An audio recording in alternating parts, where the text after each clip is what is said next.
Achoo.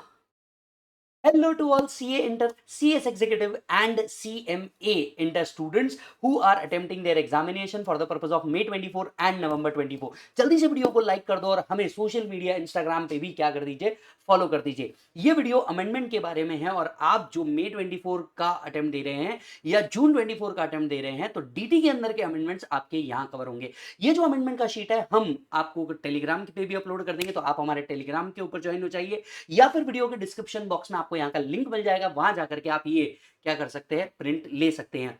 ये amendment video आपको देखना है अगर आप नवंबर 23 एग्जामिनेशन दे होंगे और अब मई 24 दे रहे हैं, आप ओल्ड सिलेबस में होंगे और अब न्यू सिलेबस में शिफ्ट हो रहे हैं। भले ही आपने मई 24 का ही डीटी का क्लास क्यों ना किया हो, पर उसमें बहुत सारे notification and circular and statutory updates जो रिसेंटली आईसीएआई ने अपने वेबसाइट पे दिया है वो कवर नहीं होंगे और वो अब हम यहां कवर करने वाले हैं। तो वीडियो को बड़े ध्यान से देखिएगा और अपने सारे दोस्तों को अब ये फॉरवर्ड कर देंगे ताकि उनका भी प्रिपरेशन बहुत अच्छे से हो पाए। यस, तो चलिए इस अमेंडमेंट वीडियो को स्टार्ट कर देते हैं। वीडियो को स्टार्ट करने से पहले ये अमेंडमेंट शीट आपके पास होनी चाहिए। एक रजिस्टर और पेन आप लेकर के बैठ जाएंगे ताकि ये अमेंडमेंट उसके पूरे के पूरे क्या हो जाए, कवर हो जाए। मेक श्योर एक स्टिकी नोट भी आपके पास हो ताकि ये सारे अमेंडमेंट कवर हो जाए। बहुत सारे अमेंडमेंट इसमें से क्लास में हो चुके होंगे, बहुत सारे अमेंडमेंट अब आपको देखने हैं और क्या करने हैं, अपनी बुक को अकॉर्डिंगली क्या करना है, अमेंड कर देना है। तो चलिए शुरुआत करते हैं अमेंडमेंट्स के साथ। शुरुआत करते हैं सबसे पहले टॉपिक ऑफ द अमेंडमेंट के साथ, दैट इज बेसिक्स के साथ। बेसिक्स एंड टैक्स कैलकुलेशन के अंदर में अच्छे खासे चेंजेस आए हैं और जो चेंजेस आए हैं वो स्पेसिफिकली आए हैं ऑल्टरनेटिव टैक्स स्कीम्स के अंदर में। सबसे पहले मैं आपको बता दूं, आप सभी लोग जो क्या कर रहे हैं, May 24 एग्जामिनेशन दे रहे हैं, अब आपका प्रीवियस ईयर जो है ये बन चुका है 23-24 और अब आपका जो असेसमेंट ईयर है ये बन जाएगा 24-25। तो फर्स्ट थिंग आपको जो याद रखनी है, आपका previous year and assessment year क्या हो चुका है सर, चेंज हो चुका है। दूसरी चीज जो आपको याद रखनी है, स्पेसिफिकली अगर आपने नवंबर 23 से मई 24 पे शिफ्ट हो रहे हो तो अब आपका फाइनेंस एक्ट जो है ये फाइनेंस एक्ट बन चुका है 2023। तो आपका अब जो फाइनेंस एक्ट है ये फाइनेंस एक्ट 2023 बन चुका है और अब आपको क्या करना है, फाइनेंस एक्ट 2023 के हिसाब से सारे के सारे प्रिपरेशंस करने हैं। शुरुआत करते हैं एक एक टॉपिक के साथ। सबसे पहला टॉपिक लेता हूं मैं बेसिक्स। बेसिक्स के अंदर में क्या चेंज है, देखिए आप सभी को पता था कैजुअल इनकम जो है ये 30% के ऊपर टैक्सेबल है, यस और नो, राइट। लेकिन कैजुअल इनकम में इस साल ऑनलाइन विनिंग्स को अलग कर दिया गया है। तो पहले ऑनलाइन विनिंग्स के लिए कोई स्पेसिफिक सेक्शन नहीं था, सारी कैजुअल विनिंग एक ही सेक्शन में आती थी 115 डबल बी के अंदर में। लेकिन इस साल से कैजुअल विनिंग को क्या कर दिया गया है, अलग कर दिया गया है और एक सेपरेट सेक्शन लेके आए हैं 115 बीबीजे, जिसके तहत कैजुअल इनकम का कंप्यूटेशन तो मैनर बिल्कुल सेम है, टैक्स रेट भी इनफैक्ट क्या रखा गया है, सेम रखा गया है, लेकिन कैजुअल इनकम के लिए एक सेक्शन जो है ये अलग से ला दिया गया है। तो जैसे कि आपका casual income horse race winning 30% पे टैक्सेबल है, ठीक उसी तरीके से आपका अब ऑनलाइन विनिंग्स भी 30% पे क्या होगा, टैक्सेबल होगा। तो net winning from the online games 30% पे क्या होगा सर, टैक्सेबल होगा, यस और no. So that was the first amendment from the basic chapter. आते हैं सेकंड अमेंडमेंट के ऊपर, 115 बीएसी। 115 बीएसी क्या सेक्शन था मैं आपको बता दूं। 115 बीएसी पहले हुआ करता था ऑल्टरनेटिव टैक्स स्कीम। ये पहले क्या हुआ करता था, ऑल्टरनेटिव टैक्स स्कीम होता था। हमें रिटर्न भरने से पहले क्या करना पड़ता था, सिलेक्ट करना पड़ता था ओल्ड स्कीम या तो alternative tax scheme. Alternative tax scheme में हमें कुछ डिडक्शन एंड एग्जाम्पशन छोड़ने होते थे, जबकि जबकि ओल्ड स्कीम के अंदर में हमें सारे डिडक्शन एंड एग्जाम्पशन मिल जाते थे और उसके बाद में आप क्या करते थे, टैक्स जो पे करते थे ये हायर रेट पे करते थे। याद आ रहा है आप सभी को, यस। अब 115 बीएससी के अंदर में पांच बड़े चेंजेस आए हैं। 115 बीएससी के अंदर में पांच बड़े चेंजेस आए हैं, प्लीज ध्यान से सुनिए। पहला बड़ा चेंज, यहां पे जो टैक्स का स्लैब रेट है वो क्या हो चुका है, चेंज हो चुका है। तो आपको याद दिला दूं, पहले क्या होता था, स्लैब रेट 2,50,000 होता था 115 बीएससी के अंदर भी। अब क्या हो चुका है सर, नया स्लैब रेट आ चुका है। अब क्या हो चुका है सर, नया स्लैब रेट आ चुका है। नए स्लैब रेट को देखिए, अब ओल्ड स्लैब रेट आपके कोई काम का नहीं, आपको जो है नया स्लैब रेट यूज करना होगा और इसके लिए एक नया सबसेक्शन ऐड किया गया है 1A। और इस स्लैब रेट का नए रेट्स कुछ इस तरीके से है, up to first 3 lakh rupees nil, पहले 3 लाख रुपए तक के totally nil, 3 lakh to 6 lakh 5%, 6 lakh to 9 lakh 10%, 9 lakh to 12 lakh 15%, 12 lakh to 15 lakh 20% and above 15 lakh 30% का टैक्स स्लैब लाया है। तो यहाँ पे क्या किया गया, कंटेंट वही रखा है, with every increase of 3 lakh the tax rate will be increase by 5%, with every increase of 3 lakh tax rate will be increase by 5%। Further basic slab rate ही क्या कर दिया गया है, 3 लाख कर दिया गया है। मतलब अभी भी अगर आप ओल्ड स्कीम यूज करेंगे तो वहां पे बेसिक स्लैब लिमिट है 2,50,000 का, और 115 बीएसई जो अब बन चुका है डिफॉल्ट स्कीम, यहां पे टैक्स रेट है 3 lakh, that is basic exemption limit है 3 लाख रुपीज का। ये हुआ है सबसे पहला change. Getting the point. Point number 2, आपको पता है हमें कुछ डिडक्शंस अलाउड है, कुछ डिडक्शंस अलाउड नहीं है। यहां पे मैंने एक बहुत एक्सप्रेसिव लिस्ट रखी है, कौन कौन से डिडक्शन अलाउड है, कौन कौन से डिडक्शन अलाउड नहीं है। तो अगर आप ये लिस्ट देखेंगे, following deductions can be taken, following deductions can not be taken. अब इनमें दो जगह पे चेंज आया है, मैं आपको क्लियर कर बता दूं। पिछले बार तक के, दैट इज नवंबर 23 तक के, क्या होता था, standard deduction was not allowed as deduction. Yes और नो, जब आप सैलरी इनकम कंप्यूट करते थे तो आपको स्टैंडर्ड डिडक्शन क्या होता था, नहीं मिलता था। लेकिन मई 24 नवंबर 24 वाले स्टूडेंट्स, आपको क्या करना है, सैलरी कंप्यूट करते वक्त even though you are in 115 BSE, standard deduction देना है। तो यहां पे अब स्टैंडर्ड डिडक्शन क्या हो चुका है, मिलना शुरू हो चुका है, और स्टैंडर्ड डिडक्शन अब आप देंगे even though you are in new scheme 115 BSE में भी सी, अब स्टैंडर्ड डिडक्शन मिलेगा। ये आया है पहला अमेंडमेंट। अब आते हैं दूसरा अमेंडमेंट पे। याद होगा तो नवंबर 23 तक के फैमिली पेंशन के रिस्पेक्ट में जो हमको डिडक्शन मिलता था 1/3 या 15,000 विच एवर इज लोअर का, वो हमें नहीं मिलता था if we have opted for 115 BSE. क्या आपको याद है? तो अगर आप क्या करते थे, 115 बीएसई ऑप्ट करते थे, तो फैमिली पेंशन का जो आपको डिडक्शन मिलता था सेक्शन 57 में, राइट, वो नहीं मिलता था if you have opted for 115 BSE. अब मेरे दोस्तों ऐसा नहीं है, if you have opted for 115 BSE आपको फैमिली पेंशन का भी डिडक्शन मिल जाएगा। Yes, so deduction in respect of family pension भी अब क्या कर दिया गया है, अलाउ कर दिया गया है। तो दो बड़े चेंजेस आए हैं। पहला चेंज आया है स्लैब रेट का, अब स्लैब रेट जो है वो 3 लाख रुपीज से मिलता है। दूसरा, standard deduction and family pension का डिडक्शन 115 बीएसई को क्या कर दिया गया है, अलाउ कर दिया गया है। राइट, ये आया है आपका दूसरा चेंज, ये आया है आपका दूसरा चेंज। अब आते हैं तीसरे चेंज पे, चलते हैं। तीसरा चेंज जो आया है 115 बीएसई में, वो आया है रिबेट के ऊपर। तीसरा चेंज जो आया है 115 बीएसई में, वो आया है रिबेट के ऊपर।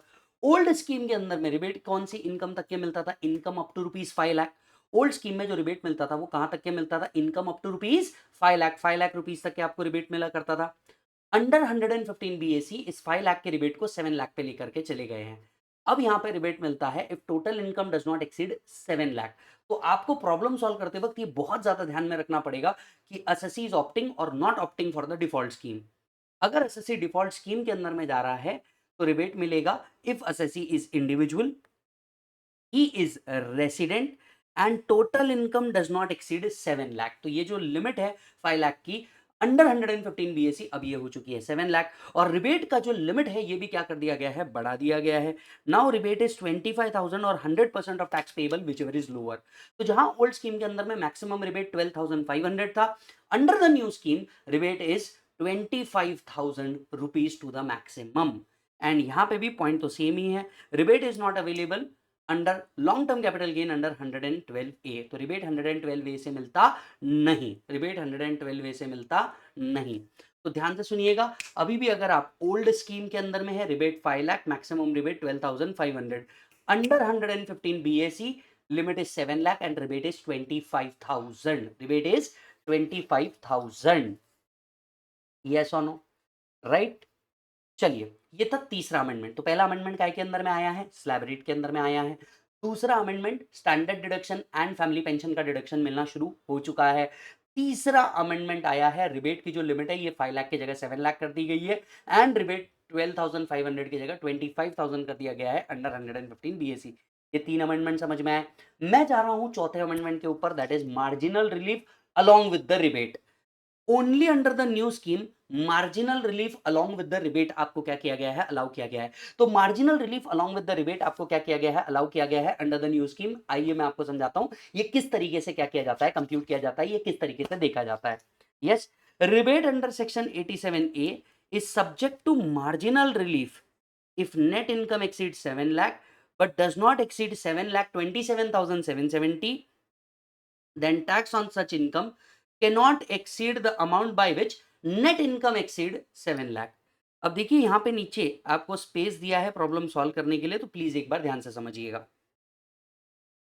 सपोज कर दीजिए आपकी टोटल इनकम बनती है 7,20,000 रुपीज, बराबर है। अब अगर हम लोग ओल्ड स्कीम के अंदर में होते, दैट इज ओल्ड तरीके से हम लोग रिबेट कैलकुलेट कर रहे होते, तो टेक्निकली हमें इस पर रिबेट मिलना ही नहीं था।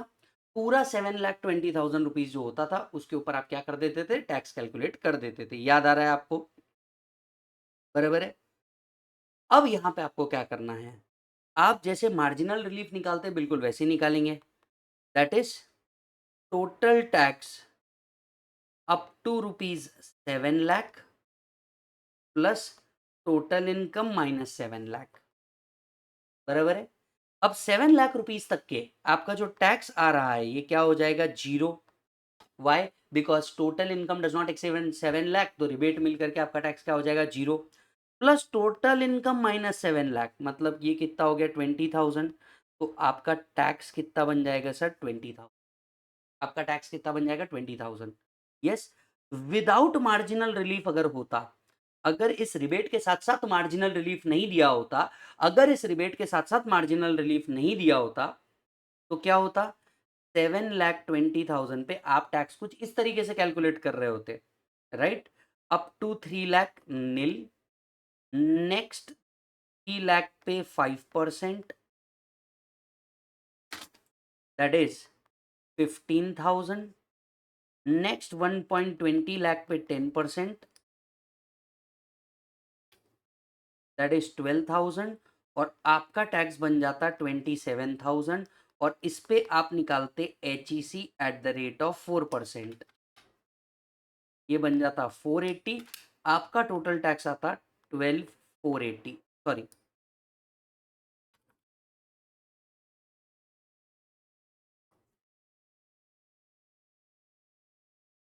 1080। आपका टैक्स बन जाता 28080। चेक कर लो,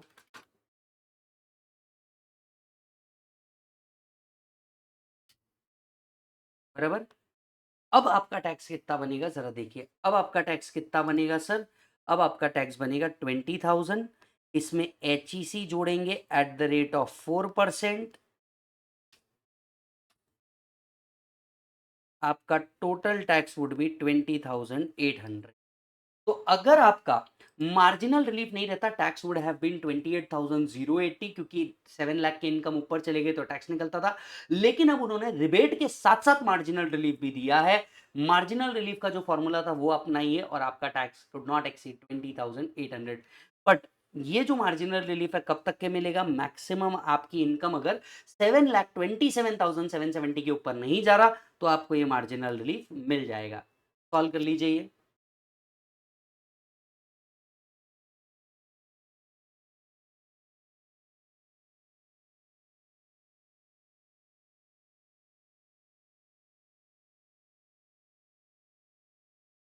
डन है बेटा,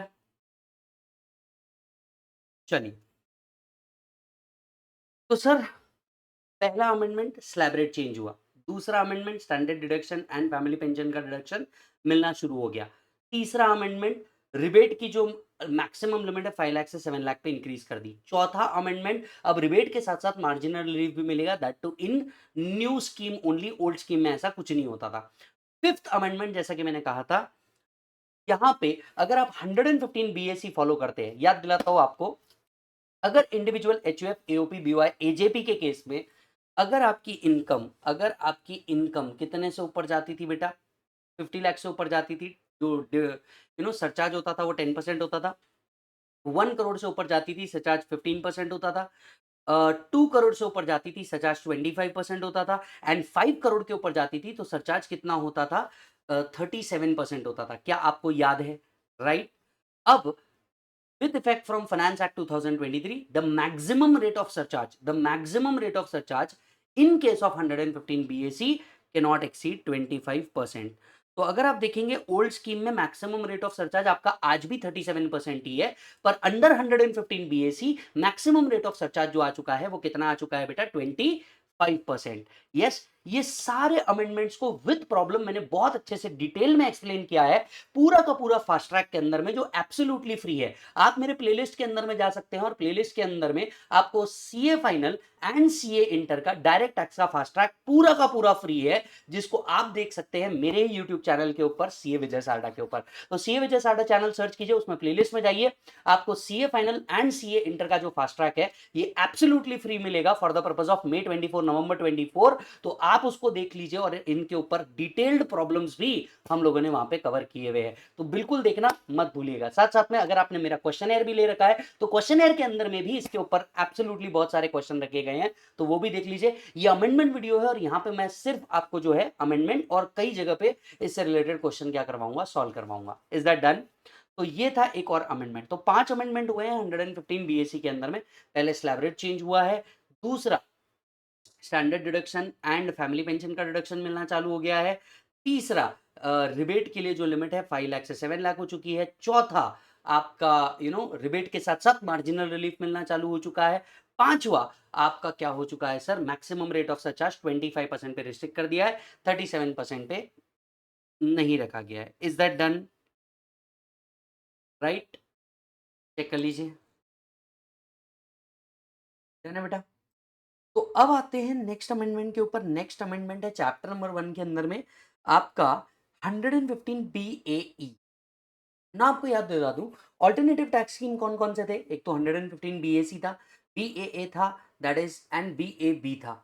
अगर बीएए बीएबी की बात करें तो हम लोग वो कंपनीज के ऊपर था, one which is for all companies and one which is for manufacturing companies. याद आ रहा है आपको? ठीक उसी तरीके से अब कोऑपरेटिव सोसाइटी के लिए 115 बीएडी हुआ करता था। अब इस साल से एक नया सेक्शन लाया गया है 115 BAE, specifically for cooperative society engaged in manufacturing activity. तो ऐसी कोऑपरेटिव सोसाइटी जो एंगेज्ड है मैन्युफैक्चरिंग एक्टिविटी के अंदर में, इनके लिए स्पेशल रेट ऑफ टैक्स लेकर के आए हैं एंड अगेन स्पेसिफिक बेनिफिट लेकर के आए हैं, तो कुछ डिडक्शन एंड एग्जम्पशन नहीं मिलेंगे। यहां पे भी वही चीजें सेम है जो मैन्युफैक्चरिंग में इंक्लूड नहीं होंगी as it is given in for the companies. Yes और नो?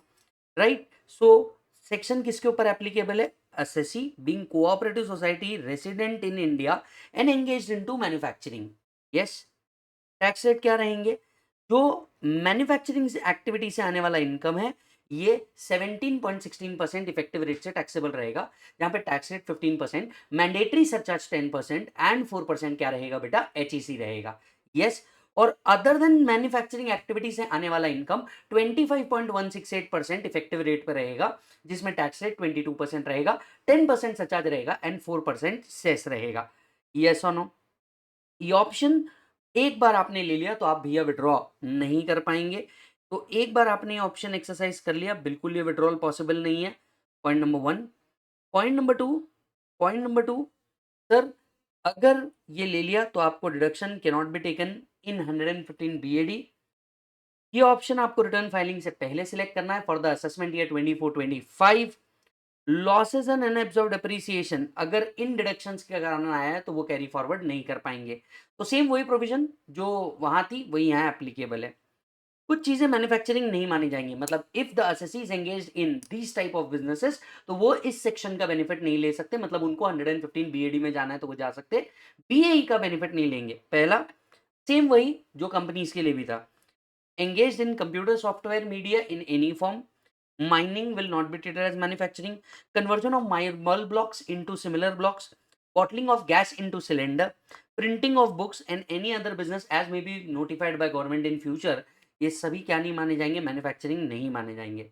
यस, कुछ एडिशनल कंडीशन है जो इस कोऑपरेटिव सोसाइटी को सेटिस्फाई करनी है। पहला, it must be registered on और after 2023 and should commence the manufacturing before 31 March 2024। तो भैया ये रजिस्टर होनी चाहिए 31 मार्च 2023 के बाद और 2024 से पहले इसने बिजनेस कमेंस कर देना चाहिए। It should not be form by splitting up और reconstruction except in case of 33 B. तो भैया ये जो फॉर्म होनी चाहिए, ये न्यू कोऑपरेटिव सोसाइटी होनी चाहिए, ये एग्जिस्टिंग कोऑपरेटिव सोसाइटी का रिकंस्ट्रक्शन नहीं होना चाहिए एक्सेप्ट गिवन इन 33B। अब ये 33B क्या है, मैं फटाफट ब्रीफ कर देता हूं। सेक्शन 33B आपसे कहता है अगर कोई भी business flood, typhoon, earthquake, civil war, action of enemy के कारण डिस्ट्रक्ट हो गया है और यही बिजनेस आप 3 साल के अंदर में रिवाइव कर देते हैं तो उसे as good as new business माना जाएगा। ऐसे बिजनेस को as good as new business माना जाएगा। तो ऐसे केस में जनरली अगर आपको इस सेक्शन का बेनिफिट लेना है, ये कोऑपरेटिव सोसाइटी नई कोऑपरेटिव सोसाइटी होनी चाहिए या वो कोऑपरेटिव सोसाइटी होनी चाहिए जो फ्लड, टाइफून, अर्थक्वेक के कारण डिस्ट्रॉय हो गई थी और 3 साल के अंदर में आपने उसे रिवाइव कर दिया है। इसके अंदर में जो प्लांट एंड मशीनरी होनी चाहिए ये भी न्यू होनी चाहिए। प्लांट एंड मशीनरी जो होनी चाहिए ये भी न्यू होनी चाहिए। हालांकि 2 प्लांट एंड मशीनरी को इंडिया में एज गुड एज न्यू मानेंगे। पहला, अगर value of second hand plant and machinery does not exceed 20% of the total value of plant and machinery.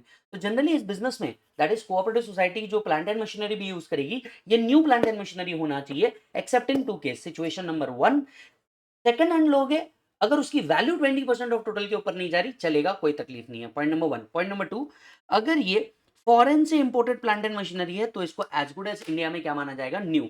मतलब फिर उसको ओल्ड नहीं माना जाता, फिर इंडिया में उसको क्या माना जाता है मालिक, न्यू माना जाता है। बराबर है। It should not be engaged in any business other than manufacturing or production of any article or thing. And AO come across any transaction by assessee where profit is generated more than ordinary profit, then AO can club the additional income at the rate of 30%. AO ने assessment किया और उसने पाया कि भैया अगर कोई non compliances है तो ऐसी इनकम को वो 30% पे क्या कर देगा, टैक्स कर देगा। यस और नो?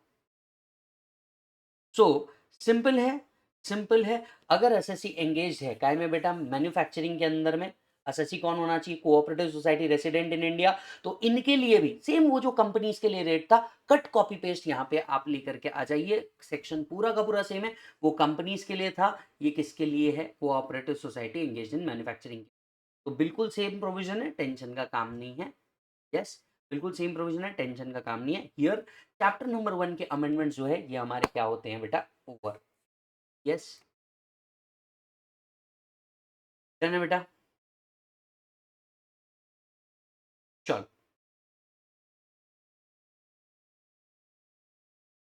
यस बेटा, अब नेक्स्ट अमेंडमेंट के ऊपर आ जाते हैं। अमेंडमेंट है हाउस प्रॉपर्टी चैप्टर से related. Yes, house property chapter के अंदर में 2 बिग अमेंडमेंट है, प्लीज ध्यान से समझिएगा। पहला अमेंडमेंट जो ओल्ड ही है, बस आपको रिकॉल करवा रहा हूं, that is self occupied property के केस में आईओबीसी का डिडक्शन नहीं मिलेगा if the assessee opt for 115 BAC. तो अगर एसएससी 115 बीएसी ऑप्ट कर लेता है तो उसको इंटरेस्ट ऑन बोरोड कैपिटल का डिडक्शन नहीं मिलता। ये पहली चीज हो गई।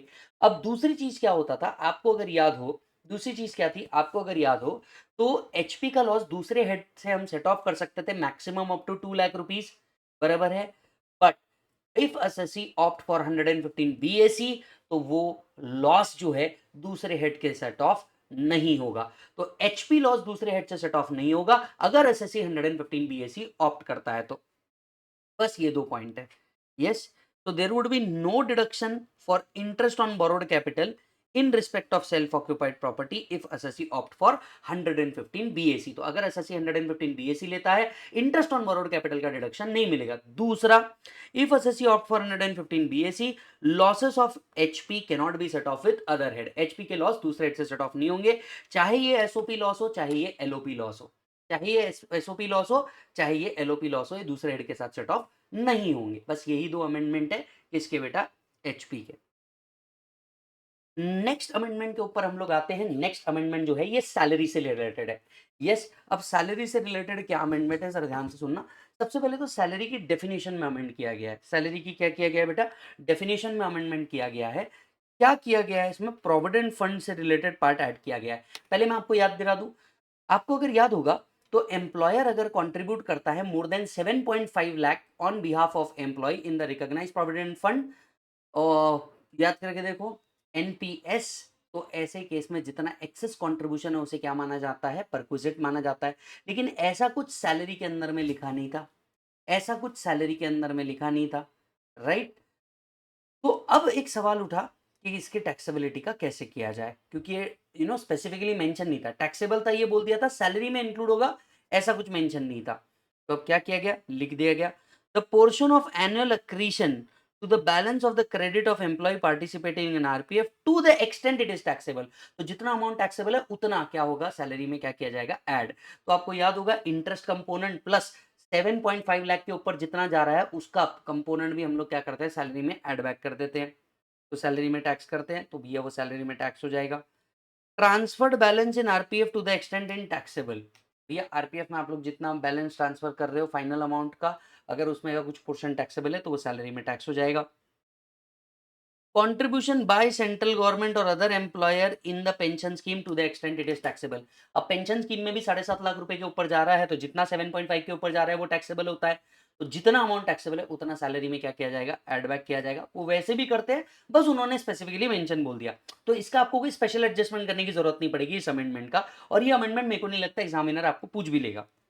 Next, contribution made by central government to the Agniveer corpus fund of an individual enrolled in the Agnipath scheme. वैसे जब हम डिडक्शन में जाएंगे तब आप ये अग्निवीर अग्निपथ स्कीम जरूर देखेंगे। अब क्या होता है, सेंट्रल गवर्नमेंट जो होता है वो अग्निवीर कॉर्पस फंड में क्या करता है, एम्प्लॉय के बिहाफ पे कंट्रीब्यूट करता है।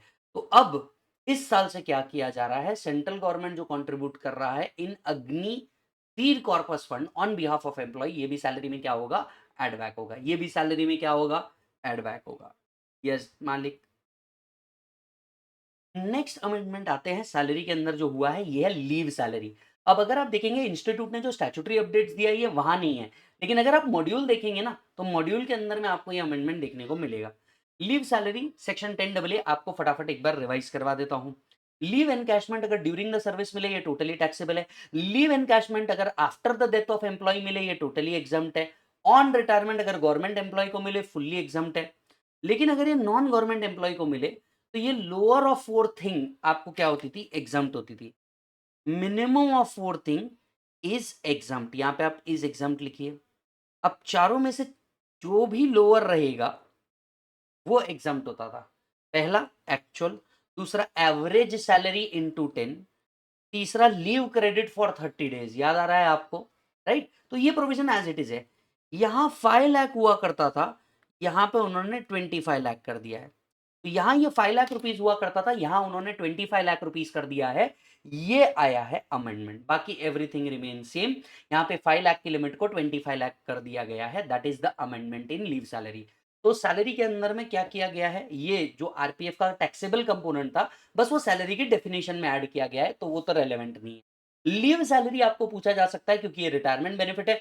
यहां मैक्सिमम लिमिट 5 लाख रुपीस हुआ करती थी, अब ये मैक्सिमम लिमिट 25 लाख है। अब ये मैक्सिमम लिमिट कितनी कर दी गई है सर, 25 लाख कर दी गई है।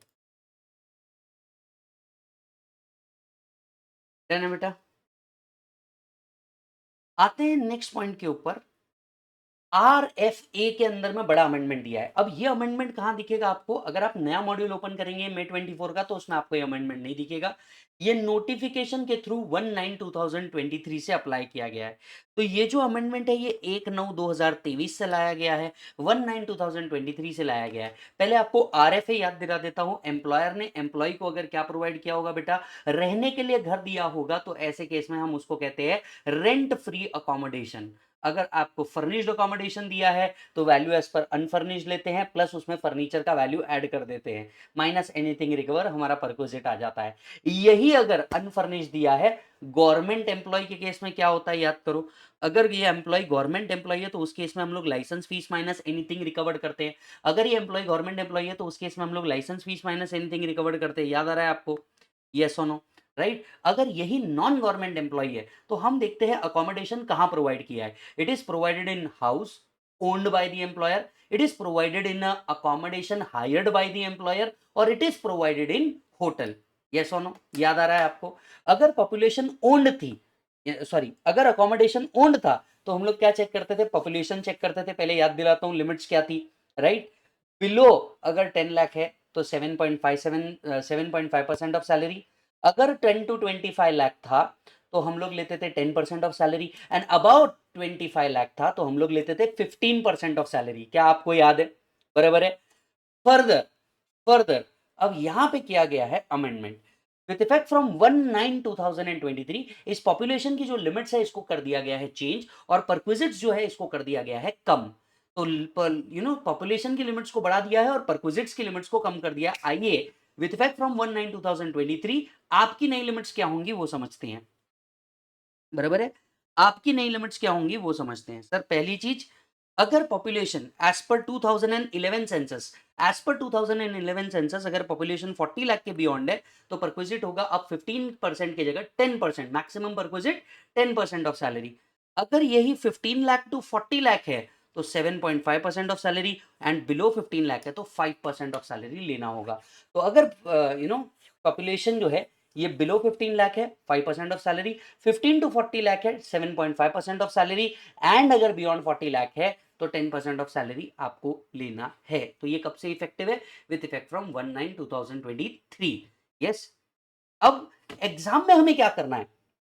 क्या हमें ओल्ड रेट्स और न्यू रेट्स दोनों याद रखने हैं? The answer is yes. क्योंकि देखिए एग्जामिनर के पास ये कभी भी ऑप्शन रहेगा कि वो आपको बताते किस डेट से आरएफए दिया है। तो अगर आरएफए का जो डेट है ये 1/9 के बाद है तो आपने नए लिमिट्स के हिसाब से कैलकुलेट करना चाहिए। और आरएफए का डेट अगर लिखा ही नहीं है तो ऐसे केस में आपको 1 अप्रैल से ही जो रेट है वो लगाना चाहिए। अब अगर 1 अप्रैल से प्रोवाइड किया है तो आप ओल्ड रेट के हिसाब से कैलकुलेट कर रहे होंगे, तो आपका कैलकुलेशन जो होगा वो ओल्ड रेट के हिसाब से चल जाएगा। यस। सो राइट, आपका सारा गेम अब किसके ऊपर डिपेंड कर गया? डेट के ऊपर डिपेंड कर गया, एंड देन आपके क्या होगा? पॉपुलेशन के ऊपर डिपेंड करेगा। फिर दूसरा याद दिलाता हूं, अकोमोडेशन इज हायर्ड। अमेंडमेंट तो यहां भी हुआ है। अगर अकोमोडेशन हायर करके एम्प्लॉय को प्रोवाइड किया जाता था तो परक्विजिट होता था lower of actual expenses to employer और 15% ऑफ सैलरी। यहां पे उस 15% को कर दिया गया है 10%। तो 1/9/2023 के बाद जो 15% ऑफ सैलरी था उसको कर दिया गया है 10% ऑफ सैलरी। उसको क्या कर दिया गया है बोलो जल्दी से? 10% ऑफ सैलरी।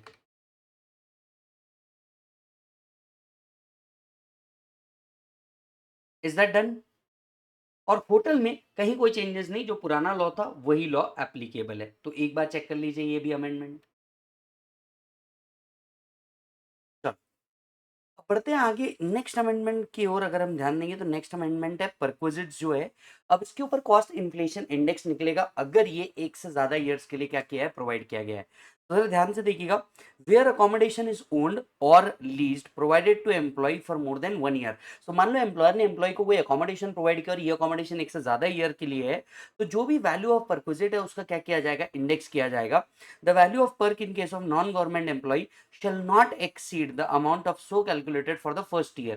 तो जो आपने फर्स्ट ईयर के लिए कैलकुलेट किया है वो इससे ज्यादा का क्या हो सकता है? नहीं हो पाएगा।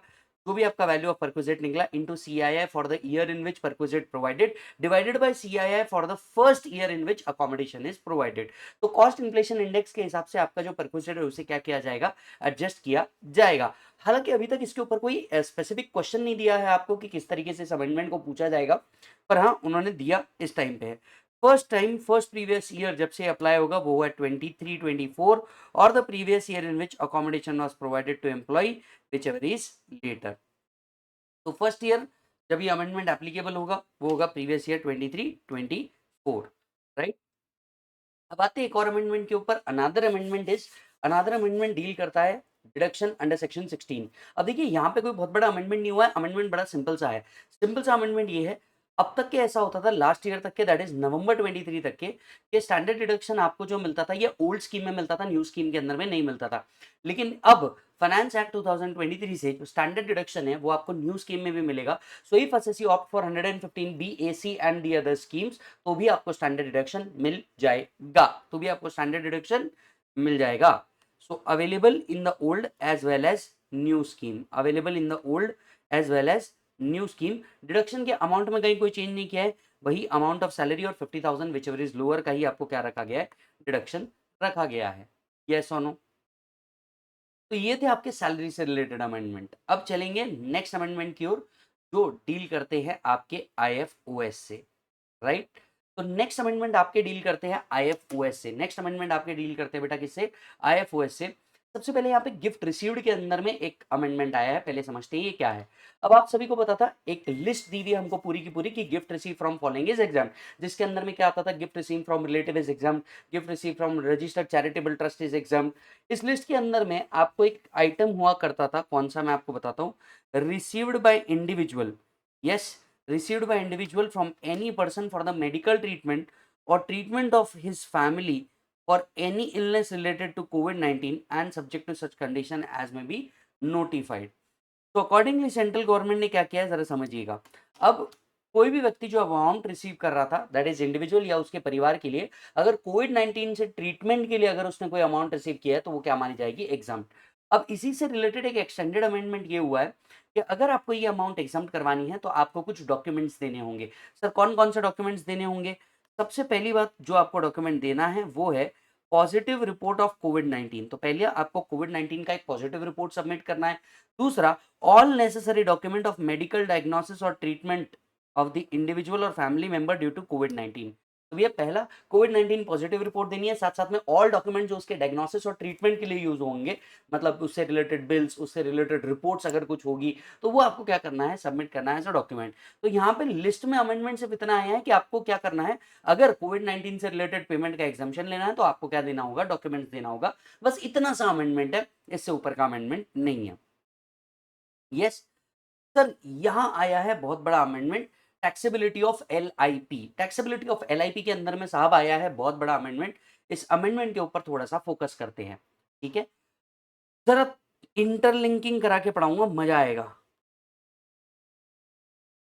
लेट्स से विजय अगर एलआईपी का पेमेंट करता है to the company, let's say LIC, तो विजय को क्या मिल जाता है सर, विजय को मिल जाता है deduction under section 80C if not opted for 115 BAC. तो अगर विजय 115 बीएससी ऑप्ट नहीं करता तो विजय को डिडक्शन मिल जाता है 80C के अंदर में, क्या तुम्हें याद है, right. So any person who paid life insurance premium, इसको डिडक्शन मिल जाता है अंडर सेक्शन 80C, और ये डिडक्शन तभी मिलता है when he do not opt for 115 BSc, बराबर है। अब आते हैं एलआईसी के अंदर में, राइट। एलआईसी जब भी फाइनल अमाउंट देता है, एलआईसी क्या करेगा, जब भी फाइनल अमाउंट देगा इंक्लूडिंग बोनस, एलआईसी जब भी फाइनल अमाउंट देगा इंक्लूडिंग बोनस, ये पूरा का पूरा क्या होता था मालिक, एग्जाम्प्ट होता था अंडर सेक्शन 1010D। ये पूरा का पूरा अमाउंट क्या होता है मालिक, एग्जाम्प्ट होता है अंडर सेक्शन 1010D, बराबर है। अब ये कब एग्जाम्प्ट होता है, if premium does not exceed a limit,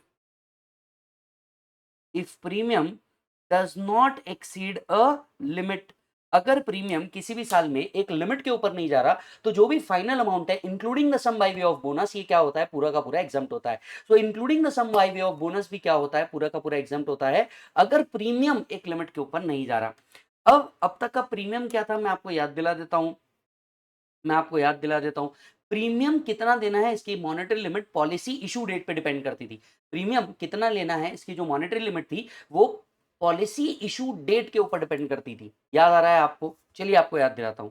if the policy is taken before 2003, if the policy is taken before 2003, तब कोई ऐसी लिमिट ही नहीं थी, तो आपने कितना भी प्रीमियम पे किया, जो भी फाइनल अमाउंट रहता था including the sum by way of bonus, वो टोटली क्या होता था, एग्जाम्प्ट, राइट। तो पॉलिसी अगर 2003 के पहले की है, any sum received under the LIP including sum allocated by way of bonus is exempt, including sum allocated by way of bonus is exempt, पक्की बात।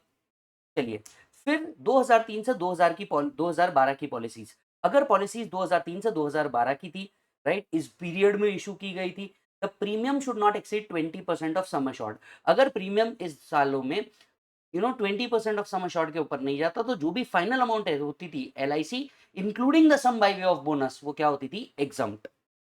So if the policy is issued between 2003 to 2012, sum received under the LIP including sum allocated by way of bonus exempt.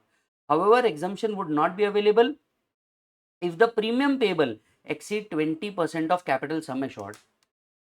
Exceed the 20% of sum assured. Yes or no? Next point आता है, what about the policies issued between 2012 to 13। ये जो 20% of sum assured था, अगर policy 2012 से 2013 के बीच में issue की गई थी तो इस 20% को क्या कर दिया गया था, 10% ऑफ सम अश्योर्ड कर दिया गया था। तो the policies issued between 2012 to 2013, sum received under the LIP including bonus will be exempt if the premium payable, right, does not exceed 10% of sum assured. So any sum received under LIP including sum allocated by bonus is exempt if premium payable, यहाँ पे word होना चाहिए does not exceed 10% of sum assured. If the premium payable does not exceed 10% of sum assured, right? 2013 के बाद जो भी LIC की policy issue की गई है, इस पे नॉर्मल एसएससी के लिए लिमिट थी 10% ऑफ सम एश्योर्ड और हैंडीकैप एसएससी के लिए थी एनीबॉडी, ये सेम ही लिमिट आपको 80C में भी है 15% ऑफ सम एश्योर्ड, याद आ रहा है? तो if policy is issued after 2013, then person with disability 15% of sum assured, other person 10% of sum assured, right? तो आपको जो फाइनल अमाउंट है वो एग्जम्प्ट होगा, प्रोवाइडेड प्रीमियम क्या नहीं होना चाहिए, 10% of sum assured, handicap SSC के केस में 15% ऑफ सम अश्योर्ड के ऊपर नहीं जाना चाहिए, तो ही आपको क्या मिलेगा, जो एलआईसी का फाइनल अमाउंट है including the sum by way of bonus 1010D के अंदर में क्या बेटा होगा, एग्जम्प्ट होगा। यस और नो? अब अगर आप देखेंगे जो आपको इंस्टीट्यूट ने स्टैट्यूटरी अपडेट्स दिया है वो यही है, जो आपको इंस्टीट्यूट ने अभी स्टैट्यूटरी अपडेट दिया है आईएफओएस के अंदर में वो यही है, और इसी के साथ साथ अलग अलग क्या दिए है, क्वेश्चन दिए है, राइट? अलग अलग क्या दिए, क्वेश्चन दिए हैं। बस इस बार इसको समझ लो और वहां के सारे क्वेश्चन सॉल्व कर लेना, आपको आराम से समझ में आ जाएगा, राइट? अब आते हैं 1/4/2023 से नया अमेंडमेंट आया है। 10% और 15% ऑफ सम अश्योर्ड जैसा था वैसा ही रखा गया है, एक मॉनेटरी अपर लिमिट लगा दी गई है। कहा है कि आपका जो प्रीमियम है, पॉलिसी अगर 2023 के बाद हुई है, आपका प्रीमियम कितने से ऊपर नहीं होना चाहिए sir, 10% of sum assured, handicap SSC के केस में 15% of sum assured, should not exceed 5 lakh also. मतलब पहले तो परसेंटेज वाइज बताया था, इस बार मॉनेटरी लिमिट भी वाइज भी बता दिया गया है कि मॉनेटरी लिमिट वाइज भी वो कितने से ऊपर नहीं होना चाहिए, 5 लाख से ऊपर नहीं होना चाहिए। तो policy issued after 2023, any sum received including bonus is exempt. If a person with disability, exemption would not be available if premium exceed 15% of sum assured. Other person, exemption would not be available if premium exceed 10% of sum assured. Further exemption would not be available if premium payable exceeds rupees 5 lakh. तो किसी भी साल में एक policy या एक से ज्यादा पॉलिसी के लिए प्रीमियम वन पॉलिसी और एग्रीगेट नंबर ऑफ पॉलिसी कितने से ऊपर नहीं होना चाहिए बेटा, 5 लाख से ऊपर नहीं होना चाहिए। तो पहले कोई मॉनेटरी लिमिट नहीं थी, इस साल परसेंटेज के अलावा एक मॉनेटरी लिमिट भी ला दी गई है, कितने की बेटा, 5 लाख रुपीस की। कितने की ला दी गई है बोलो बेटा, 5 लाख रुपीस की।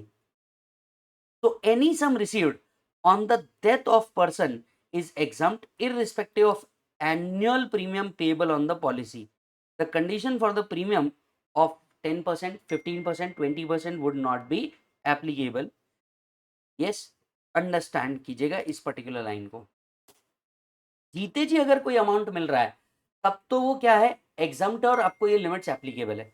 मान लीजिए ये अमाउंट आपको मिल रहा है डेथ पे, अगर किसी के डेथ पे ये अमाउंट मिल रहा है तो भले ही ये जो प्रीमियम है ये कोई भी लिमिट्स क्रॉस कर दे, ये अमाउंट टोटली क्या होगा, एग्जम्प्ट होगा। तो जीते जी मिले तो ही ये लिमिट्स का कोई मतलब है एग्जम्पशन के रिस्ट्रिक्शन के लिए, राइट? अदरवाइज ये क्या है बेटा, totally exempt. Aggregate premium payable on policy issued after 1/4/2023 would be exclusive of amount of GST. अब आपको तो पता है हमें 5 लाख की इस साल से क्या लगा दी गई है, लिमिट लगा दी गई है। अब ये 5 लाख का जो अमाउंट है ये इंक्लूसिव ऑफ जीएसटी अमाउंट है या एक्सक्लूसिव ऑफ जीएसटी अमाउंट है? सर ये जो अमाउंट आपको लेना है 5 लाख का, ये एक्सक्लूसिव ऑफ जीएसटी अमाउंट होना चाहिए। मतलब विथ जीएसटी ये 5 लाख के ऊपर हो सकता है, विदाउट जीएसटी ये 5 लाख के नीचे ही होना चाहिए। तो जो फाइनल अमाउंट मिल रहा है आपको LIC including sum by way of bonus, ये क्या होगा बेटा, एग्जम्प्ट होगा। इस बात को हमने बहुत अच्छे से डिस्कस भी किया हुआ है। कहाँ बेटा, मैंने पूरा फास्ट ट्रैक आपके फाइनल और इंटर के लिए कहाँ डाला हुआ है, यूट्यूब के ऊपर डाला हुआ है, सीए विजय साडा चैनल प्लेलिस्ट पे जाइए, आप डिटेल्ड में आईएफओएस चैप्टर के अंदर में ये देख पाएंगे और डिस्कस भी कर पाएंगे। यस और नो? एक बार अमेंडमेंट देख लीजिए, हमारा आईएफओएस का अमेंडमेंट यहाँ पे क्या होता है बेटा, ओवर।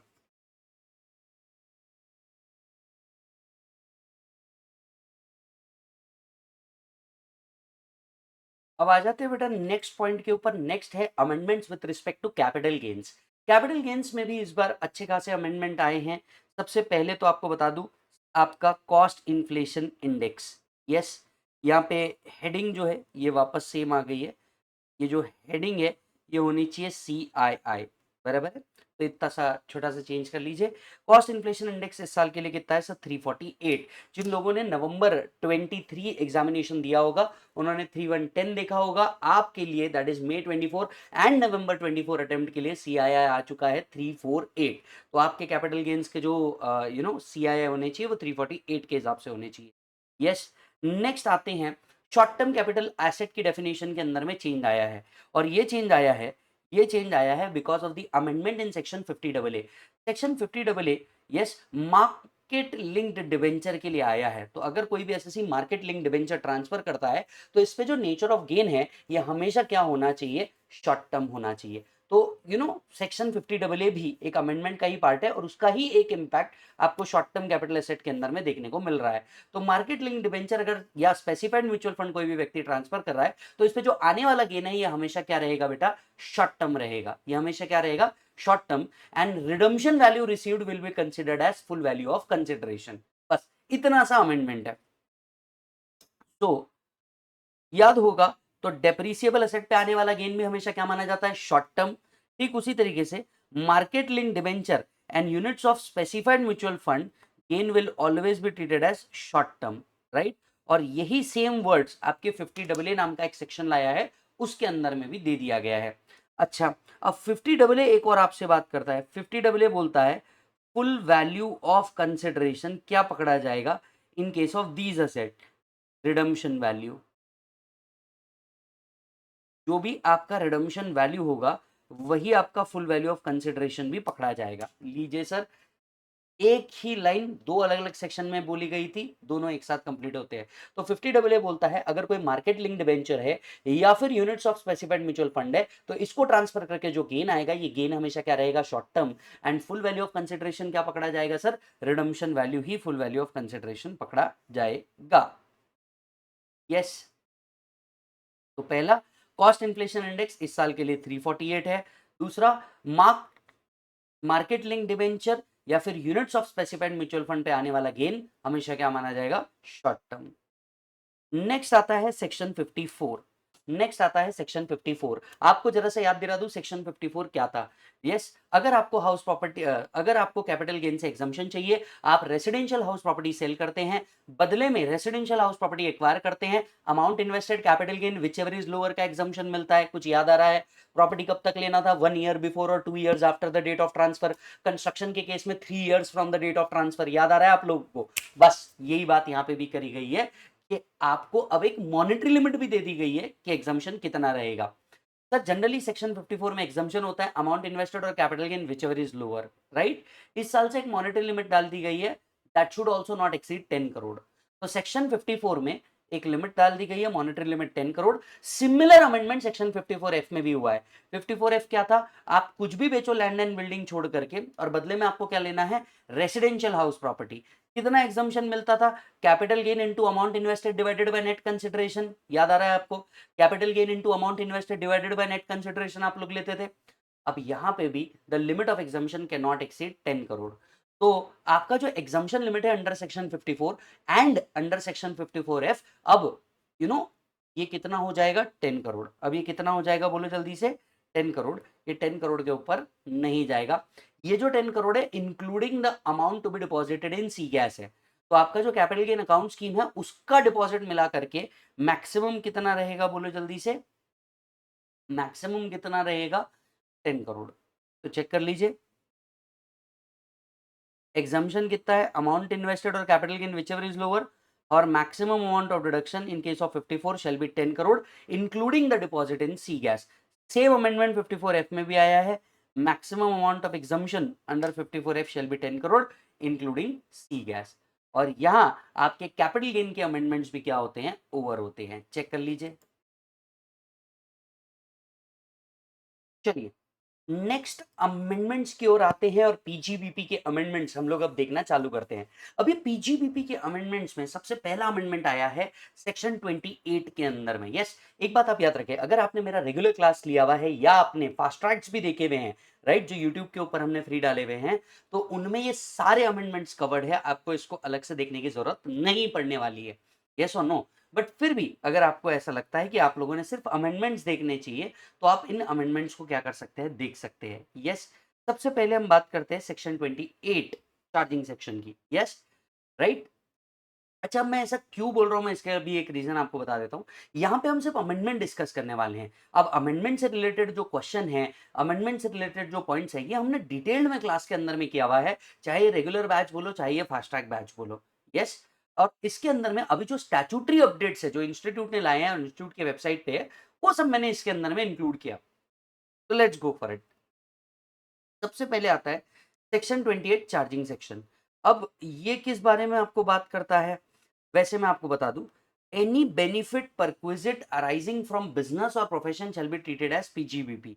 बराबर है, shall be treated as PGBP. अब अंडरस्टैंड कीजिए ऐसा, मान लीजिए एशियन पेंट्स है, एशियन पेंट्स क्या करता है, विजय हार्डवेयर्स को विजय हार्डवेयर्स को you know Goa trip provide करता है on achievements of target, on achievements of target. Interlink करके बताता हूं, जरा ध्यान से समझना। राइट, तो हर बिजनेस ऑर्गेनाइजेशन क्या करता है, अपने सेल्स को प्रमोट करने के लिए इस तरह की कोई एक्टिविटी करता है। अब एशियन पेंट वालों के लिए तो ये एक्सपेंसेस है and this expenses is allowed as deduction, बराबर है। लेकिन विजय हार्डवेयर वालों के लिए सेक्शन 28 के तहत ये क्या बनेगी बेटा, इनकम बनेगी। और क्योंकि विजय के हाथ में ये इनकम है, आपको याद होगा there is a section 194R। अगर ये बेनिफिट परक्विजिट की वैल्यू 20,000 रुपीज के ऊपर जाती है तो एशियन पेंट्स को क्या करना पड़ेगा, टीडीएस डिडक्ट करना पड़ेगा। यस और नो। अब यहां पे क्या अमेंडमेंट आया, ये सेक्शन 28 में कहा गया कि हम इस तरीके के किसी भी बेनिफिट या परक्विजिट को क्या मानेंगे, income, whether they are convertible into money और not, whether they are provided in cash और काइंड। तो किसी भी तरीके से अगर विजय को ये प्रोवाइड किया गया है, अगर यहाँ पे कैश दे देते या विजय को उठा के उन्होंने फॉरेन का ट्रिप दे दिया, दोनों भी केस में ये क्या मानी जाएगी, इनकम मानी जाएगी। So the value of any benefit perquisite arising from business or exercise of any profession, whether convertible into money or not, whether it is in cash, kind or partly in cash, partly in kind, ये क्या मानी जाएगी, income मानी जाएगी विजय के हाथ में and chargeable to tax रहेगी। यस। अब इसी से इंटरलिंक्ड आपका सेक्शन 37 का भी अमेंडमेंट है, इसी से इंटरलिंक्ड है आपका सेक्शन 37 का भी अमेंडमेंट। आप सभी को पता होगा मेडिकल कंपनीज जो होती थी ये बहुत सारे फ्रीबीज देती थी डॉक्टर्स को, राइट। सो मेडिकल कंपनी को इमेजिन कीजिए, जहां पे एशियन पेंट्स की जगह इमेजिन कर लीजिए रेनबैक्सी को, बराबर है। सपोज कर लीजिए रेनबैक्सी डॉक्टर विजय को क्या प्रोवाइड करती है, उनको बोलती है कि भैया हम आपको थाईलैंड का ट्रिप देंगे, बराबर है, हम आपको थाईलैंड का ट्रिप देंगे, आप हमारी दवाइयां क्या करें, रिकमेंड करना चालू करें। सपोज विजय ने ऐसा किया और रेनबैक्सी की तरफ से क्या आ गया, विजय को ऐसा कोई बेनिफिट भी आ गया। अब ध्यान से समझिएगा इशू क्या है। Doctor Vijay code of conduct के अंदर में आता है, doctor medical professional code of conduct के अंदर में आता है। अब doctors, CA, CS, CMA, advocates, इनके कोड ऑफ कंडक्ट इन्हें किसी भी तरीके के गिफ्ट या परक्विजिट लेने से मना करते हैं। मतलब doctor, CA, CS, CMA, advocates can not accept any gift from their client, right, can not accept any gift from their client as a restriction from their code of conduct. अब आप सोच करके देखिए, जब लेने वाला ही इसे रिसीव नहीं कर सकता तो देने वाले के लिए ये एक्सपेंसेस बोल करके डिडक्शन मिलना चाहिए या नहीं मिलना चाहिए, नहीं मिलना चाहिए। एशियन पेंट्स में ऊपर जो अभी हमने एग्जांपल देखा उनमें कहीं कोई रिस्ट्रिक्शन ही नहीं थी, हार्डवेयर के ऊपर ये कोड ऑफ कंडक्ट एप्लीकेबल ही नहीं है, लेकिन जो वर्किंग प्रोफेशनल्स हैं इनके ऊपर ये कोड ऑफ कंडक्ट एप्लीकेबल होते हैं। अब कोड ऑफ कंडक्ट के तहत अगर डॉक्टर विजय ले ही नहीं सकता तो रैनबैक्सी उसके दे कैसे सकता है, रैनबैक्सी को इसका डिडक्शन मिलना ही नहीं चाहिए। तो इसीलिए क्या किया, सेक्शन 37 में एक्सप्लेनेशन 3 ऐड किया, कहा कि विजय को अगर इस तरीके का कोई भी बेनिफिट मिल रहा है, राइट, जो Vijay as per their code of conduct and regulation accept नहीं कर सकता, द रेनबैक्सी के लिए ये एक्सपेंसेस बोल करके डिडक्शन नहीं मिलेगा।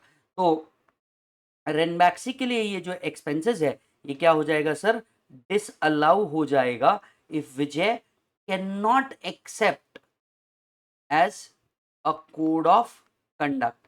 तो अगर विजय इसे कोड ऑफ कंडक्ट के तहत क्या नहीं कर सकता, एक्सेप्ट ही नहीं कर सकता, तो बस रेनबैक्सी को इस चीज का रिडक्शन नहीं मिलेगा। फर्दर आपको अगर याद हो सेक्शन 37 के अंदर में अगर कोई भी एक्सपेंसेस किया विच इज एन ऑफेंस और is prohibited by law, right, तो वो डिसअलाउ होता था। लेकिन लॉ में ये क्लैरिटी नहीं थी कि prohibited by law in India या आउटसाइड इंडिया, और क्लैरिटी देने के लिए उन्होंने कहा any expenses made which is for prohibition of any law, right, और breach of any law in India और आउटसाइड इंडिया, दोनों भी क्या हो जाएंगे, डिसअलाउ हो जाएंगे। ठीक उसी तरीके से कंपाउंडिंग ऑफ ऑफेंस भी अगर हो रहा है इन इंडिया या आउटसाइड इंडिया, ये भी क्या हो जाएगा, डिसअलाउ हो जाएगा। तो चेक कर दीजिए, expenditure which is an offence prohibited by law shall include an offence which is prohibited by law for the time being in force in India और आउटसाइड इंडिया। तो अगर आपने मान लीजिए पेनल्टी पे की है आउटसाइड इंडिया और ये पीएनएल को डेबिटेड है, आप लेंगे नेट प्रॉफिट में फिर से क्या कर देंगे, add back. Next, any benefit or perquisite provided in whatever form to a person whether or not carrying on any business or exercising a profession, and acceptance of such benefit or perquisite by such person is violation of any law, rules, regulation, guideline for the timing in force governing the code of conduct of such person.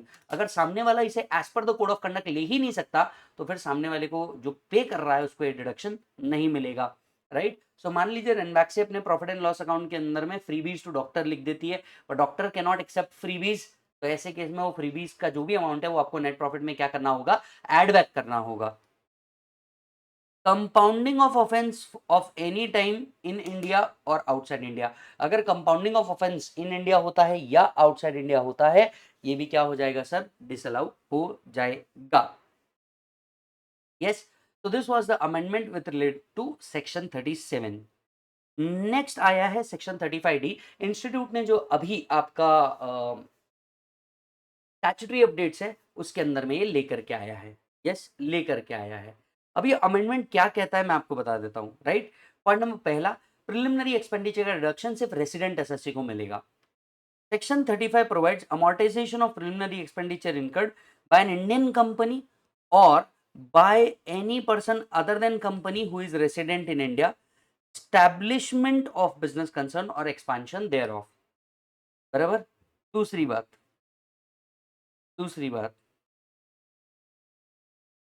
the assessee has to furnish a statement containing the particulars of expenditure in connection with, right।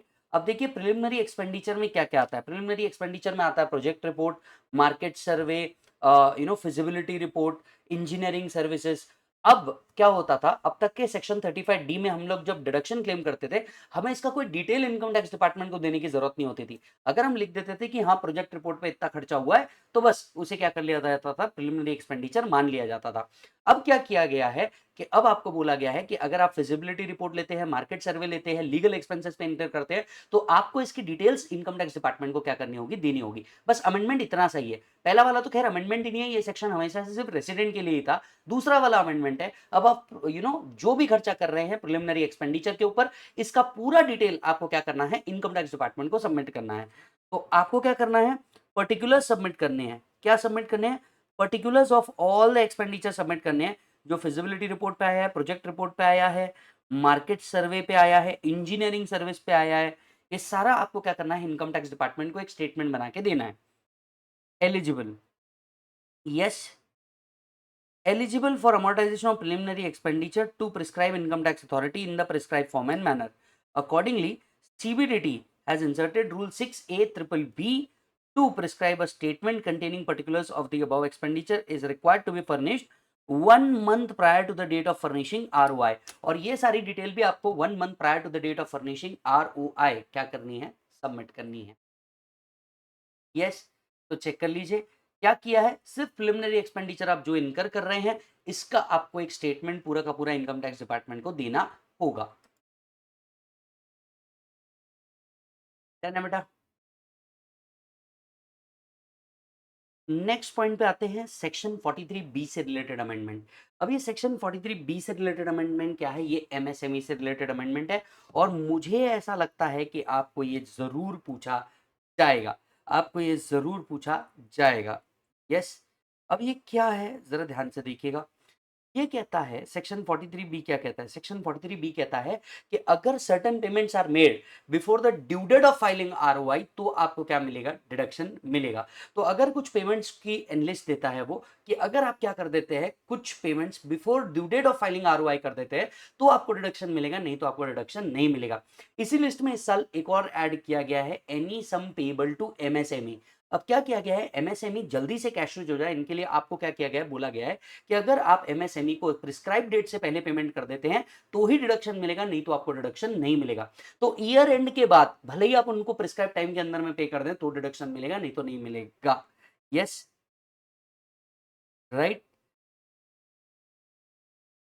अब ध्यान से सुनिए, any sum payable by assessee, any sum payable by assessee to micro and small enterprises beyond the limit specified in section 15 of the act would be allowed as deduction only in the previous year in which sum is actually paid. तो आप अगर इन dates के अंदर में पे कर देते तो डिडक्शन, नहीं तो डिडक्शन जो रहेगा वो सब्सिक्वेंट ईयर में मिलेगा।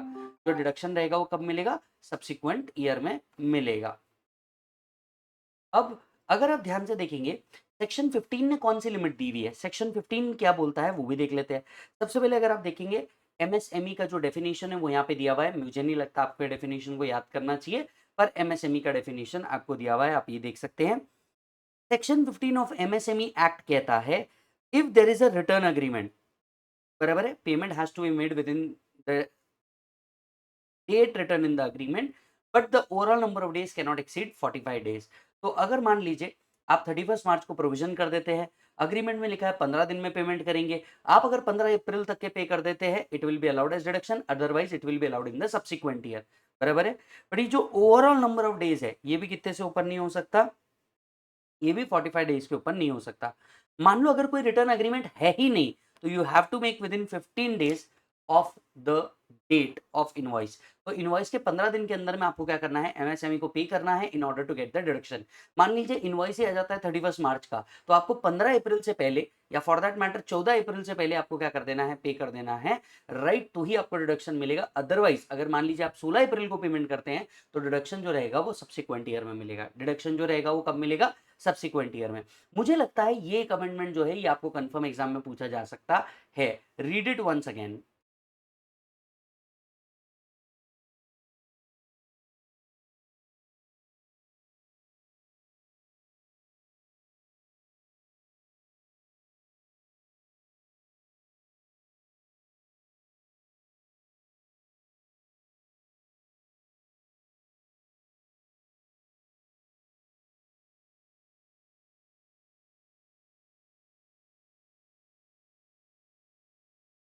डन। आते हैं नेक्स्ट अमेंडमेंट के ऊपर।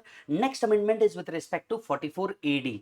44 एडी किस बारे में था, प्रिजम्पटिव इनकम के बारे में था, राइट। अगर असेसी इंडिविजुअल है, राइट, अगर असेसी इंडिविजुअल है या फिर अगर आपको याद आ रहा होगा एचयूएफ है या फिर अगर आपको याद आ रहा होगा फर्म है नॉट एलएलपी, और अगर वो प्रिस्क्राइब बिजनेस के अंदर में होता है तो 8% ऑफ टर्नओवर और 6% ऑफ टर्नओवर आपका क्या माना जाता है, पीजीबीपी माना जाता है। 6% जब पेमेंट आपको अगर व्हाइट में मिला हो और 8% जब पेमेंट आपको ब्लैक में मिला हो, right, that is in cash में मिला हो, नॉट ब्लैक, कैश में मिला हो।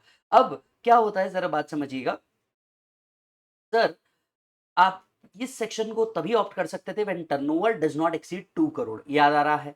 अब ये टर्नओवर के लिमिट में एक और अमेंडमेंट आया है, 2 करोड़ की जगह 3 करोड़ तक के भी आप क्या कर सकते हैं, 44 एडी को ले सकते हैं। तो if the turnover does not exceed 3 crore you can still take 44 AD, just one requirement, the cash receipt does not exceed 5% of total receipt. The cash receipt does not exceed 5% of total receipt. Simple है। तो generally इस section का benefit आप तब ले सकते हैं when the turnover does not exceed 2 crore. Instead of 2 crore, turnover will be 3 crore if the cash receipt does not exceed 5% of total receipt. If the cash receipt does not exceed 5% of total receipt. Are you getting the point? Check.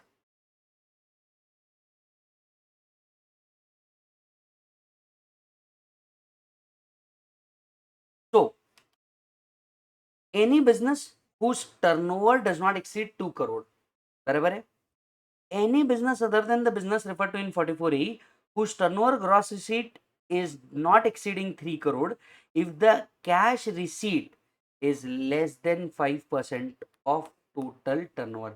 So if the cash receipt does not exceed 5% of total receipt, आप 2 करोड़ की जगह 3 करोड़ तक के turnover के लिए भी 44 AD ले पाओगे। यस और नो।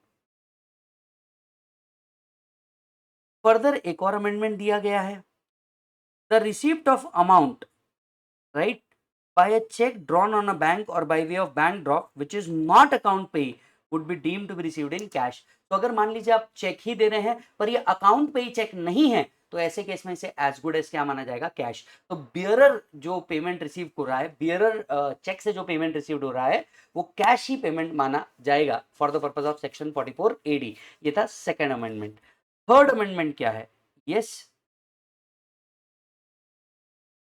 इनकम कितनी होती है, हायर ऑफ इनकम डिक्लेयर्ड और deemed income 6% of turnover in case the payment is received by account पे, चेक ड्राफ्ट और ईसीएस, और 8% इन अदर केस। बराबर है। अब ये जो 6% ऑफ टर्नओवर है ड्यूरिंग द प्रीवियस ईयर और before the due date of filing ROI और such higher sum as earn by assessee और 8% ऑफ टर्नओवर, यहाँ पे वर्ड ऐड कर दिया गया है। अब इसका अमेंडमेंट क्या है? ये जो 6% ऑफ टर्नओवर है, ये टर्नओवर हमें कब तक का देखना है? Before the due date of filing ROI का देखना है। मतलब जो टर्नओवर का रिसीट आना चाहिए ये हमें, राइट? टर्नओवर तो आपका 31 मार्च को ही आ जाएगा, पर ये जो आपकी एंट्री है, टर्नओवर से रिलेटेड एंट्री है या जो सेल्स है, ये before the date of filing ROI तक का ही हम क्या लेंगे? कंसिडर करेंगे। तो जो भी आपका टर्नओवर है रिसीव्ड हुआ है before the due date of filing ROI और 8% ऑफ टर्नओवर, ये हम क्या करेंगे? कंसिडर करेंगे। तो खैर इसमें इतना बड़ा आपको चेंज नहीं आने वाला, क्योंकि मैक्सिमम केस में टर्नओवर हम प्रीवियस ईयर में ही क्या कर लेते हैं? रिकॉर्ड कर लेते हैं। तो दो जगह अमेंडमेंट हुआ है यहाँ पे, दो बड़े अमेंडमेंट है, ओवरऑल तीन, बट यहाँ पे हम दो ही कंसिडर करेंगे जो इंपॉर्टेंट है एग्जाम पॉइंट ऑफ व्यू से। दो की जगह 3 करोड़ तक के भी आप 44 एडी ले सकते हैं if the cash receipt does not exceed 5% of total receipt. दूसरा, अगर आपका अकाउंट पे चेक नहीं है तो ये एज गुड एज कैश माना जाएगा। 44 ए डी ए में भी अमेंडमेंट हुआ है, 44 ए डी ए में भी अमेंडमेंट हुआ है। You can opt for 44 A D A, you can opt for 44 A D A कब? when that gross receipt does not exceed 50 lakh, 50 lakh की जगह 75 लाख कर दिया गया है, 50 लाख की जगह 75 लाख हो गया है। If the cash receipt does not exceed 5% of total receipt, if the cash receipt does not exceed 5% of total receipt, तो आप 50 लाख की जगह 75 लाख भी ले सकते हैं।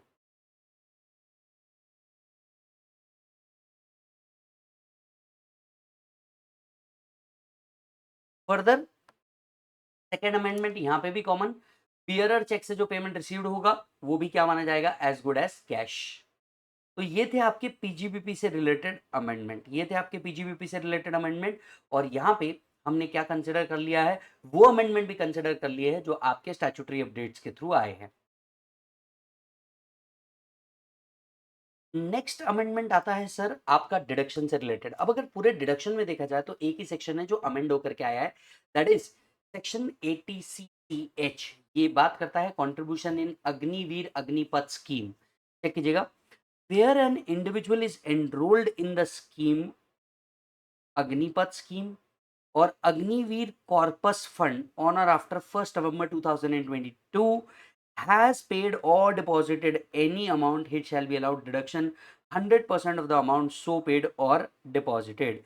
Where central government make any contribution to Agniveer Corpus Fund, the assessee shall be allowed deduction equal to 100%. अब ये जैसा दिख रहा है ना, सिर्फ वैसा नहीं है, प्लीज अंडरस्टैंड दिस। यहाँ पे दो पार्ट बनते हैं, 80CCH1 और 80CCH2। 80CCH1 own contribution to Agniveer अग्निकर्पस कॉर्पस फंड, इसका डिडक्शन जो आपको मिलता है ये 100% मिलता है। बराबर है। If you opt out of 115 BAC, 80CCH2 central government का जो कॉन्ट्रीब्यूशन है इसकी बात करता है, इसका डिडक्शन भी आपको 100% मिलता है, वेदर यू ऑप्ट और डू नॉट ऑप्ट 115 BAC। बना लीजिए इसको।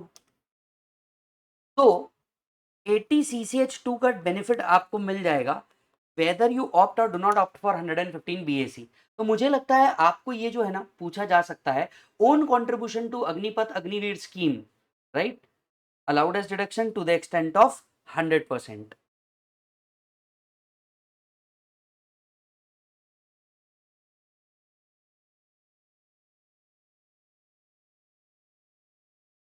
डन है sir.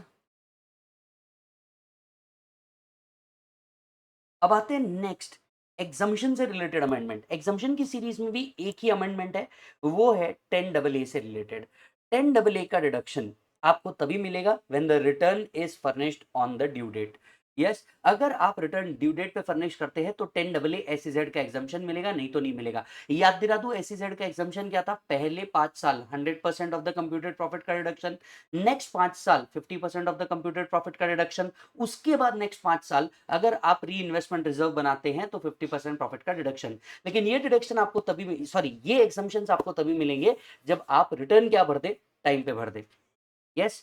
So no deduction shall be allowed to an assessee who does not furnish the return under section 139(1). तो अगर आप 139(1) में रिटर्न नहीं भर पाते तो आपको ये एग्जामेशन नहीं मिलेगा। बस इतना सा अमेंडमेंट है।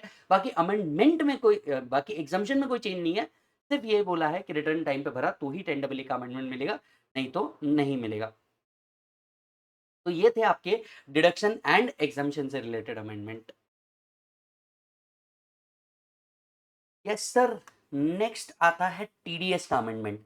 अब टीडीएस टॉपिक के अंदर में कपल ऑफ अमेंडमेंट्स हुए हुए हैं। टीडीएस जो टॉपिक है इसके अंदर में आपके कपल ऑफ अमेंडमेंट्स है, और ये अमेंडमेंट्स क्या है और किस पॉइंट से रिलेट करते हैं, आइए देखते हैं। अगर हम सबसे पहले अमेंडमेंट की बात करें तो 206 एबी से रिलेटेड है। 206 एबी क्या था कि अगर आप जिसको पेमेंट कर रहे हैं वो रिटर्न फाइल नहीं करता, TDS has to be deducted at higher rate. याद आ रहा है आपको? बराबर है। अब यहाँ पे स्पेसिफाइड पर्सन के डेफिनेशन में कुछ लोग इंक्लूड नहीं होंगे, तो specified person would not include, right. Generally अगर स्पेसिफाइड पर्सन रिटर्न नहीं भरता पिछले साल के लिए तो टीडीएस जो होता है वो हायर रेट पे कटता है। पर जो स्पेसिफाइड पर्सन है इसमें कौन इंक्लूड नहीं होगा? पहला, नॉन रेसिडेंट जिसका पीई इंडिया में नहीं है, तो ऐसा नॉन रेसिडेंट जिसका पीई इंडिया में नहीं है वो इसके अंदर में इंक्लूड नहीं होगा। Person who is not required to furnish return of income, वो भी इसके अंदर में इंक्लूड नहीं होगा। तो ऐसा नॉन रेसिडेंट जिसका पीई इंडिया में नहीं है वो भी स्पेसिफाइड पर्सन में नहीं आएगा, मतलब उसका जो टीडीएस होगा वो नॉर्मल रेट पे कटेगा। ऐसा पर्सन जिसको इंडिया में रिटर्न भरने की रिक्वायरमेंट ही नहीं है वो भी इस सेक्शन के अंदर में नहीं आएगा। ऑब्वियस ही बात है, मान लो अगर किसी को रिटर्न भरने की जरूरत ही नहीं थी, राइट, पर 206 ए बी कहता था कि अगर उसने पिछले साल में रिटर्न नहीं भरा है तो टीडीएस हायर रेट पे काटो। वो आके सरकार को कहता था यार मेरे को रिटर्न भरने का ही रिक्वायरमेंट नहीं है, तुम क्यों जबरदस्ती मेरे पीछे पड़े हो, तुम तो जबरदस्ती मेरा टीडीएस कट कर रहे हो। सरकार ने इस बात को समझा और कहा कि अगर आपको इंडिया में रिटर्न भरने का रिक्वायरमेंट ही नहीं है तो ऐसे केस में हम आपका डबल टीडीएस नहीं काटेंगे, हम क्या करेंगे, आपका नॉर्मल रेट पे ही टीडीएस डिडक्ट करेंगे। तो ये दो पर्सन जो है इनका जो टीडीएस है ये नॉर्मल रेट पे डिडक्ट होगा, ये स्पेसिफाइड पर्सन में नहीं आएंगे। यस। नेक्स्ट आता है सेक्शन 194 बी ए। सेक्शन 194 बी ए ये किससे रिलेटेड है? Online winning. अब देखिए कैजुअल विनिंग जो होती थी वो 194 बी और डबल बी के अंदर में आती थी। अगर विनिंग 10,000 से ऊपर जाती थी तो 30% टीडीएस होता था। ये स्पेसिफिक टीडीएस का सेक्शन लाया है ऑनलाइन विनिंग्स के लिए। ये स्पेसिफिक सेक्शन लाया है टीडीएस का ऑनलाइन विनिंग्स के लिए। अब सेक्शन कहता है मान लीजिए कोई भी पर्सन जो पे कर रहा है ऑनलाइन विनिंग्स एनी अमाउंट 30% का इसके ऊपर क्या आएगा? टीडीएस आएगा। So person responsible for paying any sum in respect of online game to resident oblique non-resident, right, shall deduct TDS at the end of the financial year at the rate of 30%. Generally TDS has to be deducted at the end of the financial year, लेकिन इसके कुछ exception भी है। In case where there is a withdrawn from user account during the financial year, TDS has to be deducted at the time of such withdrawn on the net winning compromise in such withdrawal, as well as on the remaining amount of withdrawal in the user account। मान लीजिए अगर क्या करते हैं आप amount withdraw करते हैं, मान लीजिए आप क्या करते हैं अमाउंट विड्रॉ करते हैं ईयर एंड से पहले, तो जो विड्रॉल है ना उसमें जो आपका नेट विनिंग का कंपोनेंट है, नेट विनिंग का कंपोनेंट क्या हो जाएगा? टैक्सेबल हो जाएगा। अब आप पूछेंगे सर ये नेट विनिंग का मतलब क्या है? मान लीजिए अगर उसमें जो मेरा कैपिटल सम है ये 100 रुपीज था, उसके ऊपर टैक्सेबिलिटी नहीं होनी चाहिए ना, तो जो सिर्फ विनिंग का कंपोनेंट है उसके ऊपर क्या होगा? 30% का टीडीएस आएगा। Where the winning are wholly in kind or partly in kind or partly in cash and the cash component is not sufficient to meet the liability, तो सामने वाले से हम क्या करेंगे? कलेक्ट करेंगे। मान लीजिए ऑनलाइन विनिंग के अंदर में आपने क्या जीता? एक कार जीत ली। अब टेक्निकली कार में से टीडीएस कैसे काटोगे? तो first you will collect the sum from the winner and then you will disburse the winning, अब आपको पता है स्टैट्यूटरी अपडेट्स आईसीएआई ने अपने वेबसाइट पे डाला हुआ है। उन्होंने कुछ सीबीडीटी से पूछे हुए जो क्वेश्चन है वो क्वेश्चंस भी क्या किए, कवर किए हैं। मुझे लगता है आप लोगों के अटेम्प्ट के अंदर में ये पूछे जा सकते हैं, मतलब क्वेश्चन ही डायरेक्टली ये आएंगे सीबीडीटी ने जो पूछे हैं वो वाले, और आपको क्या करना होगा, थ्योरी लिखना होगा। तो मैं एक्सपेक्ट करके चल रहा हूँ कि आपको डायरेक्टली यही क्वेश्चंस आएंगे और यही क्वेश्चंस जो है ये आपको कंसिडर करना होगा। सबसे पहले question number 1, there are large number of gamers who play with insignificant amount and withdraw also very small amount. Deducting tax under 194BA for each insignificant withdrawal will increase the compliance for tax deductor. Can there be relaxation in this compliances? अब जरा ध्यान से सुनिएगा। अब कई बार जो होता है वो लोग जो होते हैं बहुत छोटे छोटे पेनी पेनी अमाउंट होती है वो विड्रॉ करते हैं। अब एक सवाल उठा, यार इतनी इतनी छोटी छोटी अमाउंट अगर विड्रॉ करेंगे तो ऐसे केस के अंदर में, क्योंकि लोग क्या करते हैं सिर्फ विनिंग कंपोनेंट बाहर निकाल लेते हैं, तो वो बोलते हैं यार ये विनिंग कंपोनेंट कुछ ईज हो सकता है, नहीं तो कंप्लायंस बहुत ज्यादा बढ़ जाएगा। सीबीडीटी ने क्लैरिफाई करते हुए कहा, TDS may not be deducted on withdrawal if all of the following conditions are satisfied. TDS नहीं किया जाएगा सेक्शन 194 बीए में अगर ये सारी कंडीशन सेटिस्फाई हो रही तो। पहला, net winning does not exceed 100 in a month. 100 से ऊपर की विनिंग वो नहीं होनी चाहिए। सर ये तो बहुत छोटी अमाउंट है, हम वैसे डिस्कशन इनसिग्निफिकेंट अमाउंट पे कर रहे हैं, मतलब बहुत छोटी अमाउंट पे कर रहे हैं, तो विनिंग अगर 100 रुपए के ऊपर नहीं जा रही आपका टीडीएस नहीं होगा। Tax not deducted on account of this concession is deducted at the time when net winning comprise in the withdrawal exceed 100 in the same month or subsequent month, or if there is no such withdrawal at the end of the financial year। बराबर है, इसके ऊपर TDS नहीं deduct होना चाहिए किसी भी month के अंदर में अगर ये ओवरऑल अमाउंट 100 से ऊपर नहीं जा रही, चाहे वो इस मंथ की या अगले मंथ की मिला के भी हो या फिर ईयर की मिला के क्यों ना हो। And deductor undertake the responsibility of paying the difference if the balance in the user account is not sufficient to discharge the liability। और साथ साथ में डिडक्टर ने एक रिस्पॉन्सिबिलिटी लेनी है कि भले ही ये पैसा विड्रॉ कर रहा है, अगर इसका टीडीएस अमाउंट इनसफिशियंट हो गया तो वो ये भरेगा। अब देखिए लॉजिकली होता क्या है, सरकार ने निकालने के लिए तो क्या कर दिया है, ये एक प्रोविजन निकाल दी है, क्लैरिफिकेशन निकाल दिया है, लेकिन no person takes this responsibility कि हाँ अगर उसके अकाउंट में इनसफिशियंट हुआ तो हम लोग क्या करेंगे, आपकी लाइबिलिटी को फुलफिल कर देंगे, ऐसा कोई नहीं करता। ठीक है, तो इन्होंने बोला है भैया 100 से ऊपर नहीं जा रहा, आपको टीडीएस करने की जरूरत नहीं। साथ साथ में ये विड्रॉल के बाद भी जो अमाउंट बचता है अगर पेयर रिस्पॉन्सिबिलिटी ले ले कि हाँ भले ही इनसफिशियंट अमाउंट हो जाएगी, बैलेंस हम दे देंगे, तब तो ठीक है, अदरवाइज ये क्या होगा, टीडीएस डिडक्ट होगा ही। Next, when net winning is in kind how will the tax deduction will be operated. Simple है, पहले पैसे कलेक्ट होगा और फिर ही क्या दिया जाएगा, विनिंग दिया जाएगा। At the outset, it may be clarified that when money in the user account is used to buy an item in kind and given to user, then it is the net winning in cash only and the deductor is required to deduct tax at source. However, there would be a situation where the winning in the game is the prize in kind. In that situation, it will be operated as under. Accordingly, where the net winning are wholly in kind, partly in cash or partly in kind, but cash is not sufficient to meet the liability of deduction of tax in respect of the whole net winning. In this situation, the person responsible for paying shall, before releasing the winning, ensure that tax has been paid in respect of the net winning। तो वो क्या करेगा, पहले उनसे collect करेगा और फिर ही क्या करेगा, डिसबर्स करेगा, रिलीज करेगा। Third, how will the valuation of winning in kind shall be carried out. Winning in kind अगर रहा तो उसका वैल्यूएशन कैसे किया जाएगा। The online game intermediary has purchased the winning before providing it to the user. In that case, purchase price shall be the value of winning। तो उसने purchase किया होगा तभी विनिंग दिया होगा, तो परचेज प्राइस ही आपका क्या माना जाएगा, विनिंग माना जाएगा। Online game intermediary manufacture such item, in that case price is charge to the customer for such item shall be the value. सीधे शब्दों में फेयर मार्केट वैल्यू जो वो कस्टमर से चार्ज करता है वही क्या माना जाएगा, विनिंग माना जाएगा। Yes, GST will not be included for the purpose of valuation of winning. साथ साथ में सीबीडीटी एक और चीज क्लैरिफाई करता है, इस विनिंग के अंदर में जीएसटी कंपोनेंट इंक्लूड नहीं किया जाएगा। अमेंडमेंट समझ में आया और केस लॉ समझ में आया सभी को। Check this,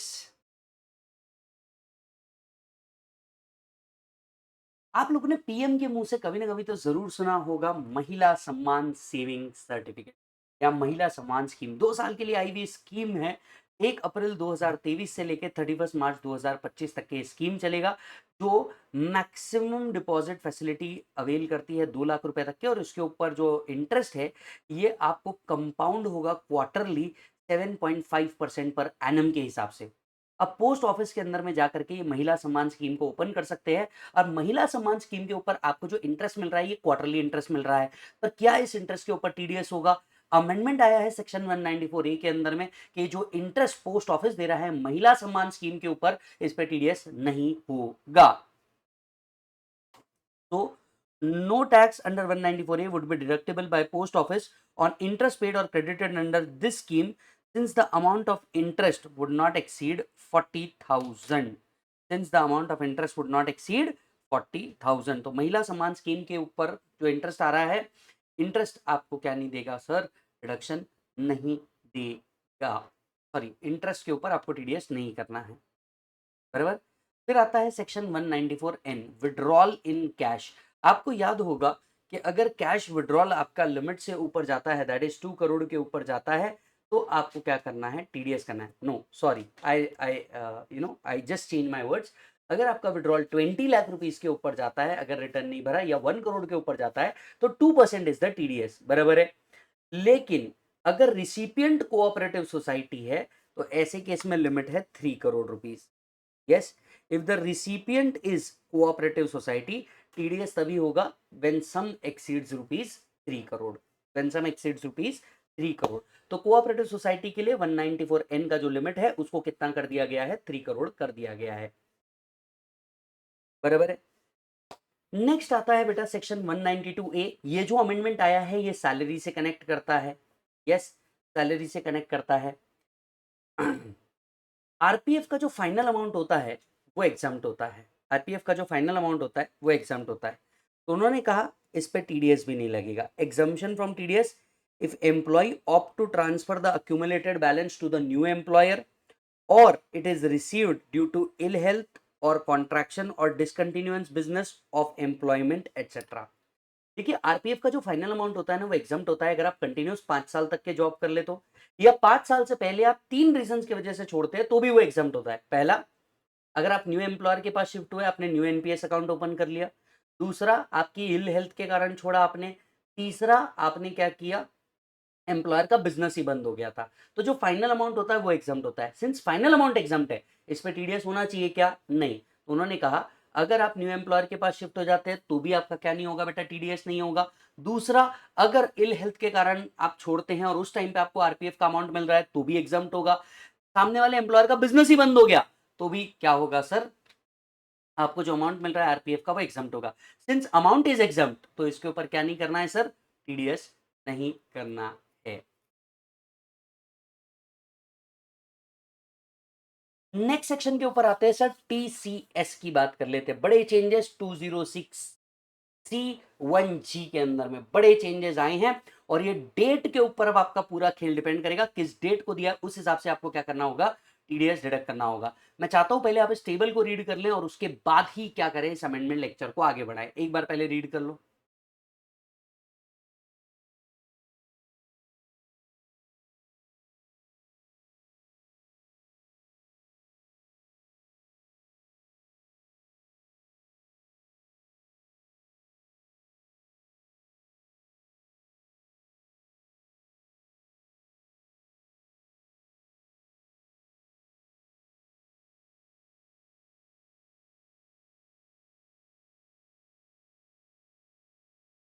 done.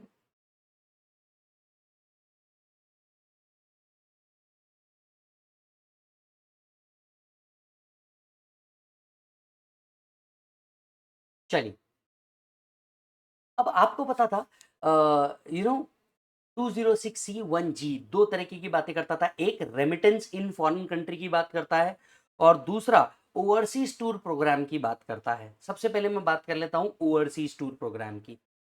Before 1/10/2023, on और आफ्टर 1/10/2023, पहले ये अमेंडमेंट जुलाई से आनी थी। बाद में ये अमेंडमेंट क्या कर दी गई? अक्टूबर से ला दी गई। बाद में ये अमेंडमेंट क्या कर दी गई? अक्टूबर से ला दी गई।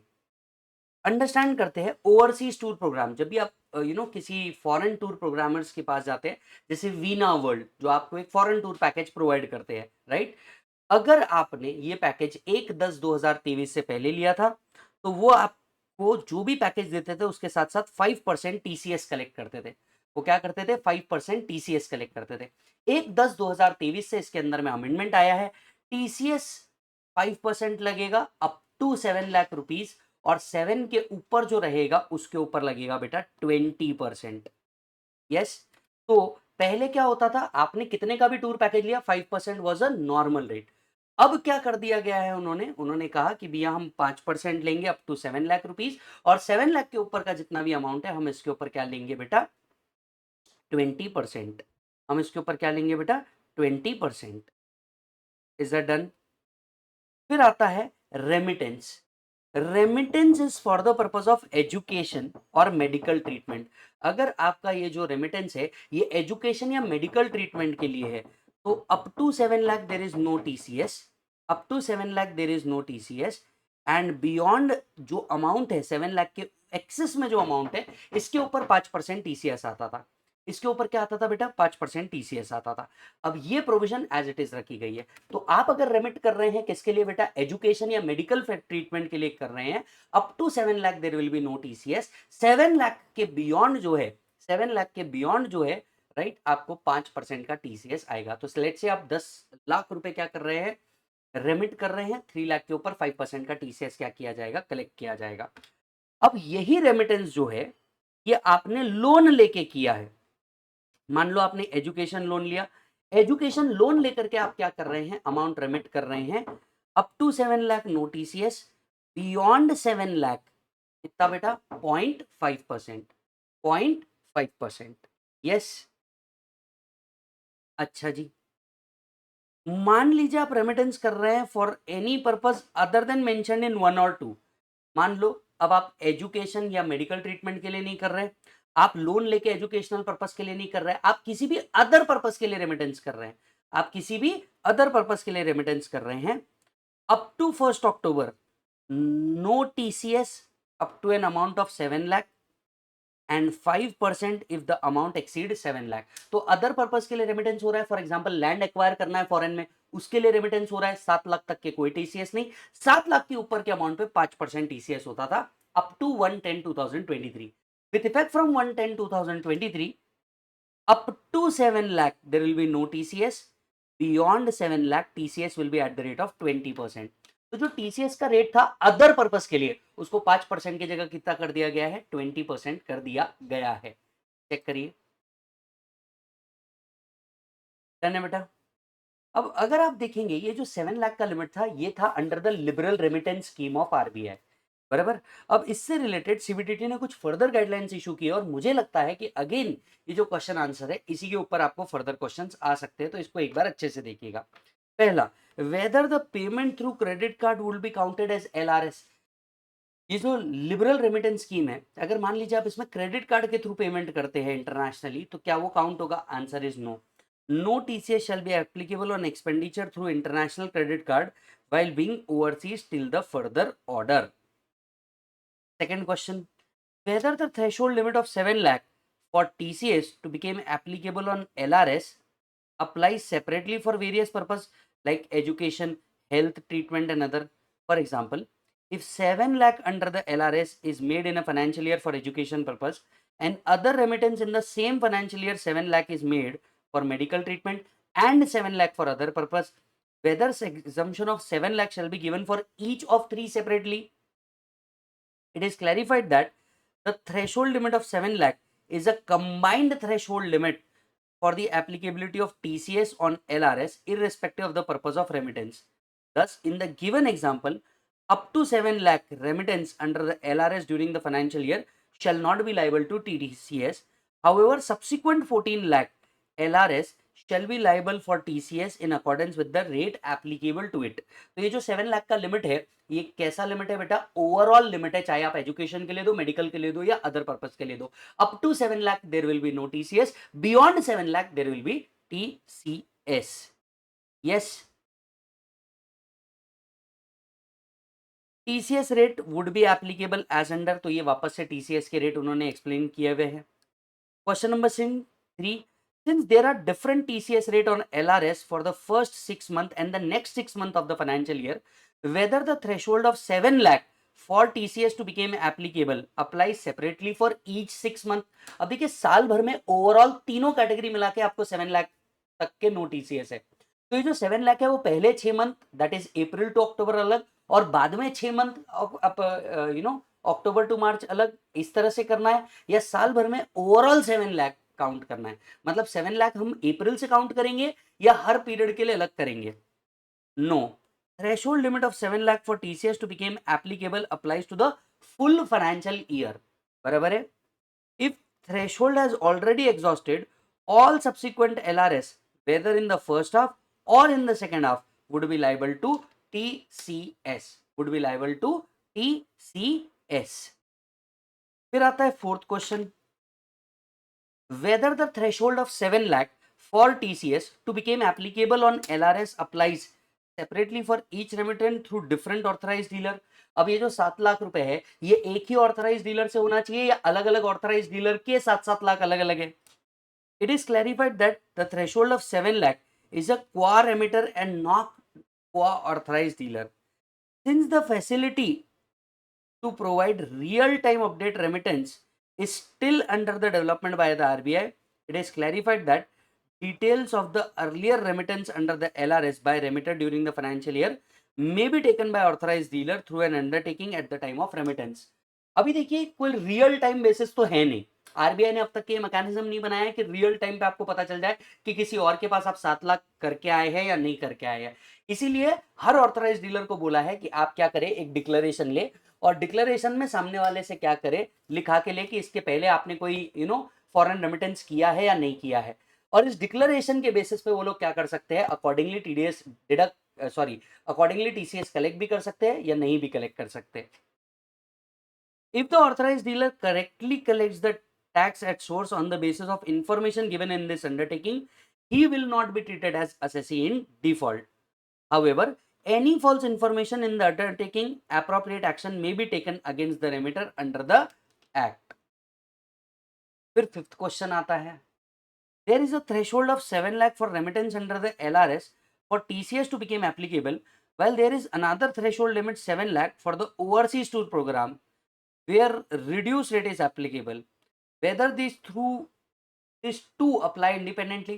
7 लाख रेमिटेंस के लिए और 7 लाख ओवरसीज के लिए है, ये दोनों मिला के 7 लाख है या ये 7-7 लाख इंडिपेंडेंट है? सर ये दो इंडिपेंडेंट है, ओवरसीज के लिए 7 लाख अलग है और रेमिटेंस के लिए 7 लाख अलग है। रेमिटेंस में तीनों पर्पस के लिए ओवरऑल 7 लाख है। Yes, these two threshold apply independently।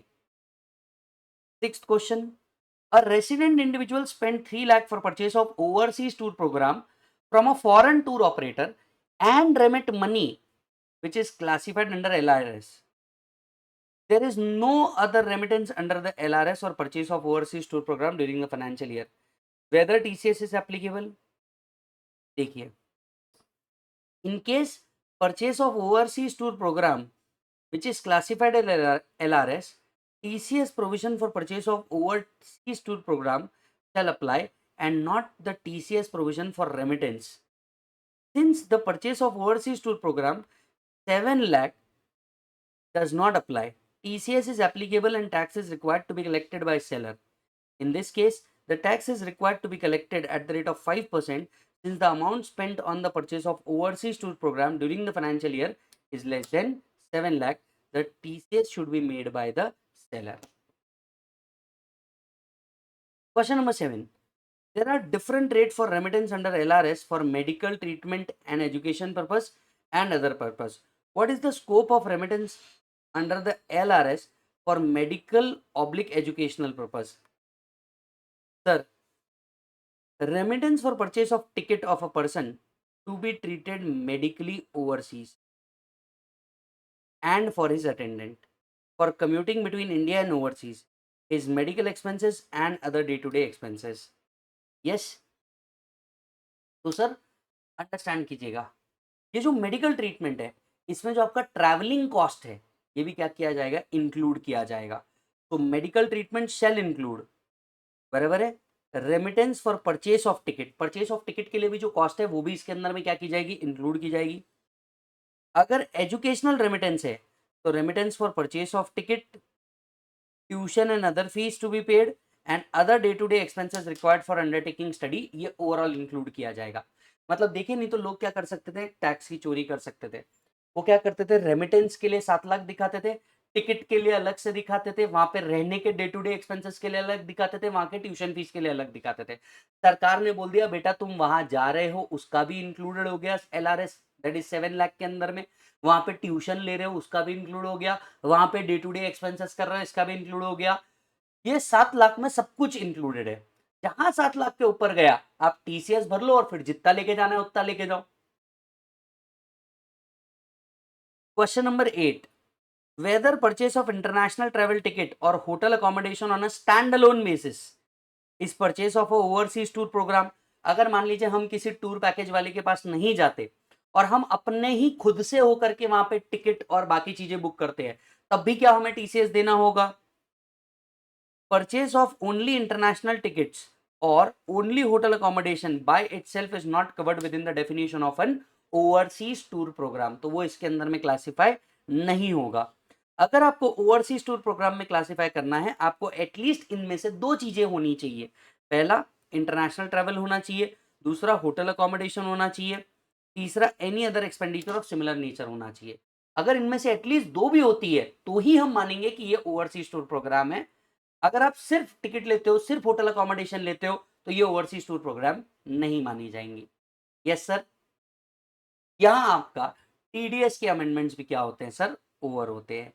तो मेरे हिसाब से आप ये लिमिट वाला जो टेबल है ये एक बार अच्छे से पढ़ के जाएंगे और इसके नीचे जो क्वेश्चंस दिए हैं ये एक बार अच्छे से पढ़ के जाएंगे। 192A नहीं पढ़ोगे तो भी चलेगा, 194N भी मेरे को इतना इंपॉर्टेंट नहीं लग रहा, 194A आपको आ सकता है। फिर ये ऑनलाइन बेटिंग वाला जो गेम है ये आपको आ सकता है। TDS के अंदर में इतनी चीजें इंपॉर्टेंट है और यहाँ हमारा TDS का अमेंडमेंट भी क्या होता है बेटा, ओवर होता है, including the statutory update which has been given by ICAI।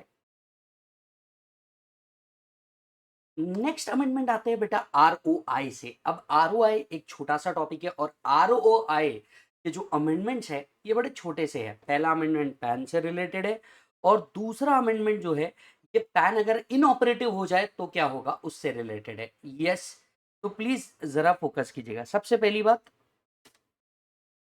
बात right, CBDT wide notification amended the second proviso to withdraw such relaxation for companies and firm. Therefore, with effect from 10/10/2023, second proviso that provides for any person not being company or firm who does not have a PAN and enter into transaction has to make a declaration in form number 60, giving therein the particulars of such transaction. However, a foreign company who does not have income chargeable to tax in India, does not have a PAN and enter into such transaction in an IFSC unit has to make a declaration in form number 60। तो भैया ध्यान से समझिएगा, पहला amendment किस aspect से related है sir, पहला अमेंडमेंट इस एस्पेक्ट से रिलेटेड है कि अगर आपके पास पैन नहीं है, अगर आपके पास क्या है, पैन नहीं है, तो आपको फॉर्म 60 के अंदर में डिक्लेरेशन देनी है। अगर आपके पास पैन नहीं है तो आपको क्या करना है, फॉर्म नंबर 60 के अंदर में डिक्लेरेशन देनी है, राइट। इनफैक्ट इनफैक्ट अगर आप एक फॉरेन कंपनी है, आपके पास income chargeable to tax in India नहीं है एंड आपके पास पैन भी नहीं है and you are in an IFSC banking unit, तो भी आपको क्या करना है, डिक्लेरेशन देना है फॉर्म नंबर 60 के अंदर में। Yes, next, opening an account other than time deposit and basic saving account with banking company or cooperative bank to which the banking regulation act applies, all transaction में आपको pan देना है। Sir आपको pan provide करना है जब भी आप कोई अकाउंट ओपन कर रहे हैं other than FD and saving bank account, आपको हर ट्रांजैक्शन पे क्या देना है, पैन देना है, राइट। इसीलिए क्या किया जाता है, अब जैसे लॉजिकली देखेंगे तो आप एक बार आपका पैन आप कम्युनिकेट कर देते हैं तो आपको क्या नहीं करने की जरूरत है बेटा, अलग से पैन देने की जरूरत नहीं पड़ती क्योंकि वो ऑटोमेटिकली इंक्लूड हो जाता है।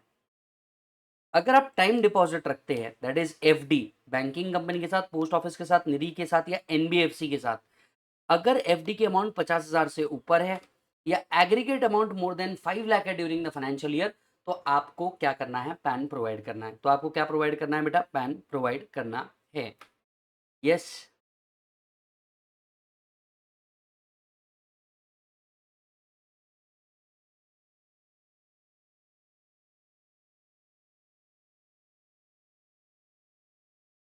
सीबीडीटी ने वाइड नोटिफिकेशन नंबर 88 2023 एक अमेंडमेंट लाया है।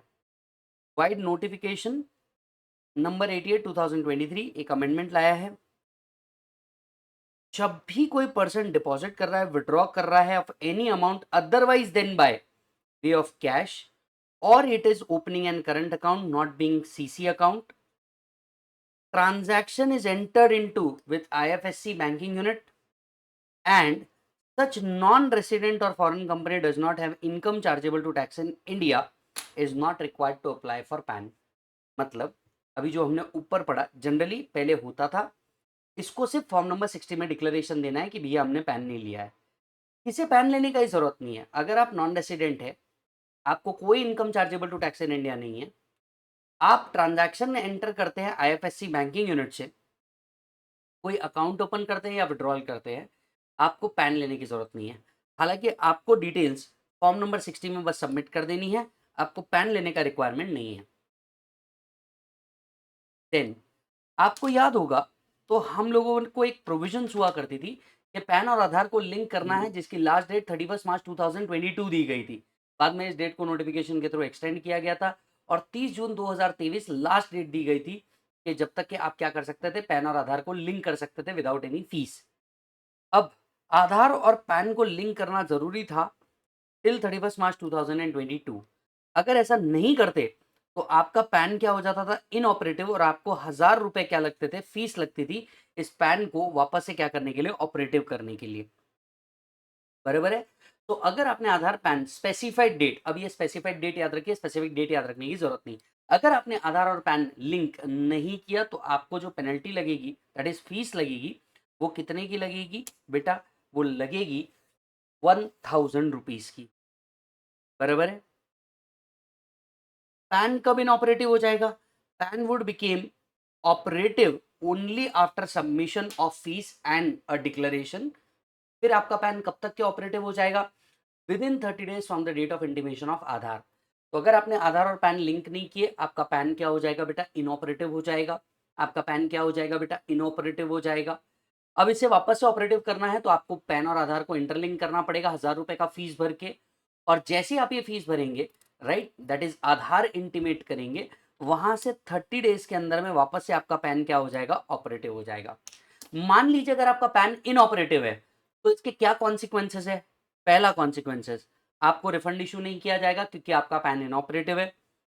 Interest would not be payable on such refund, मान लीजिए इस रिफंड के ऊपर आपको कोई इंटरेस्ट आ रहा है, वो भी आपको नहीं मिलेगा। आपका जो टीडीएस टीसीएस है वो हायर रेट पे डिडक्ट होगा। आपका जो टीडीएस टीसीएस है वो हायर रेट पे डिडक्ट होगा, क्योंकि अगर आपका पैन इनऑपरेटिव है तो माना जाता है आपके पास पैन ही नहीं है, तो आपका जो टीडीएस टीसीएस है वो हायर रेट पे क्या होगा, डिडक्ट होगा। तो स्पेसिफाइड डेट तक के अगर आपने क्या नहीं किया, पैन और आधार लिंक नहीं किया, तो आपका पैन इनऑपरेटिव हो जाएगा।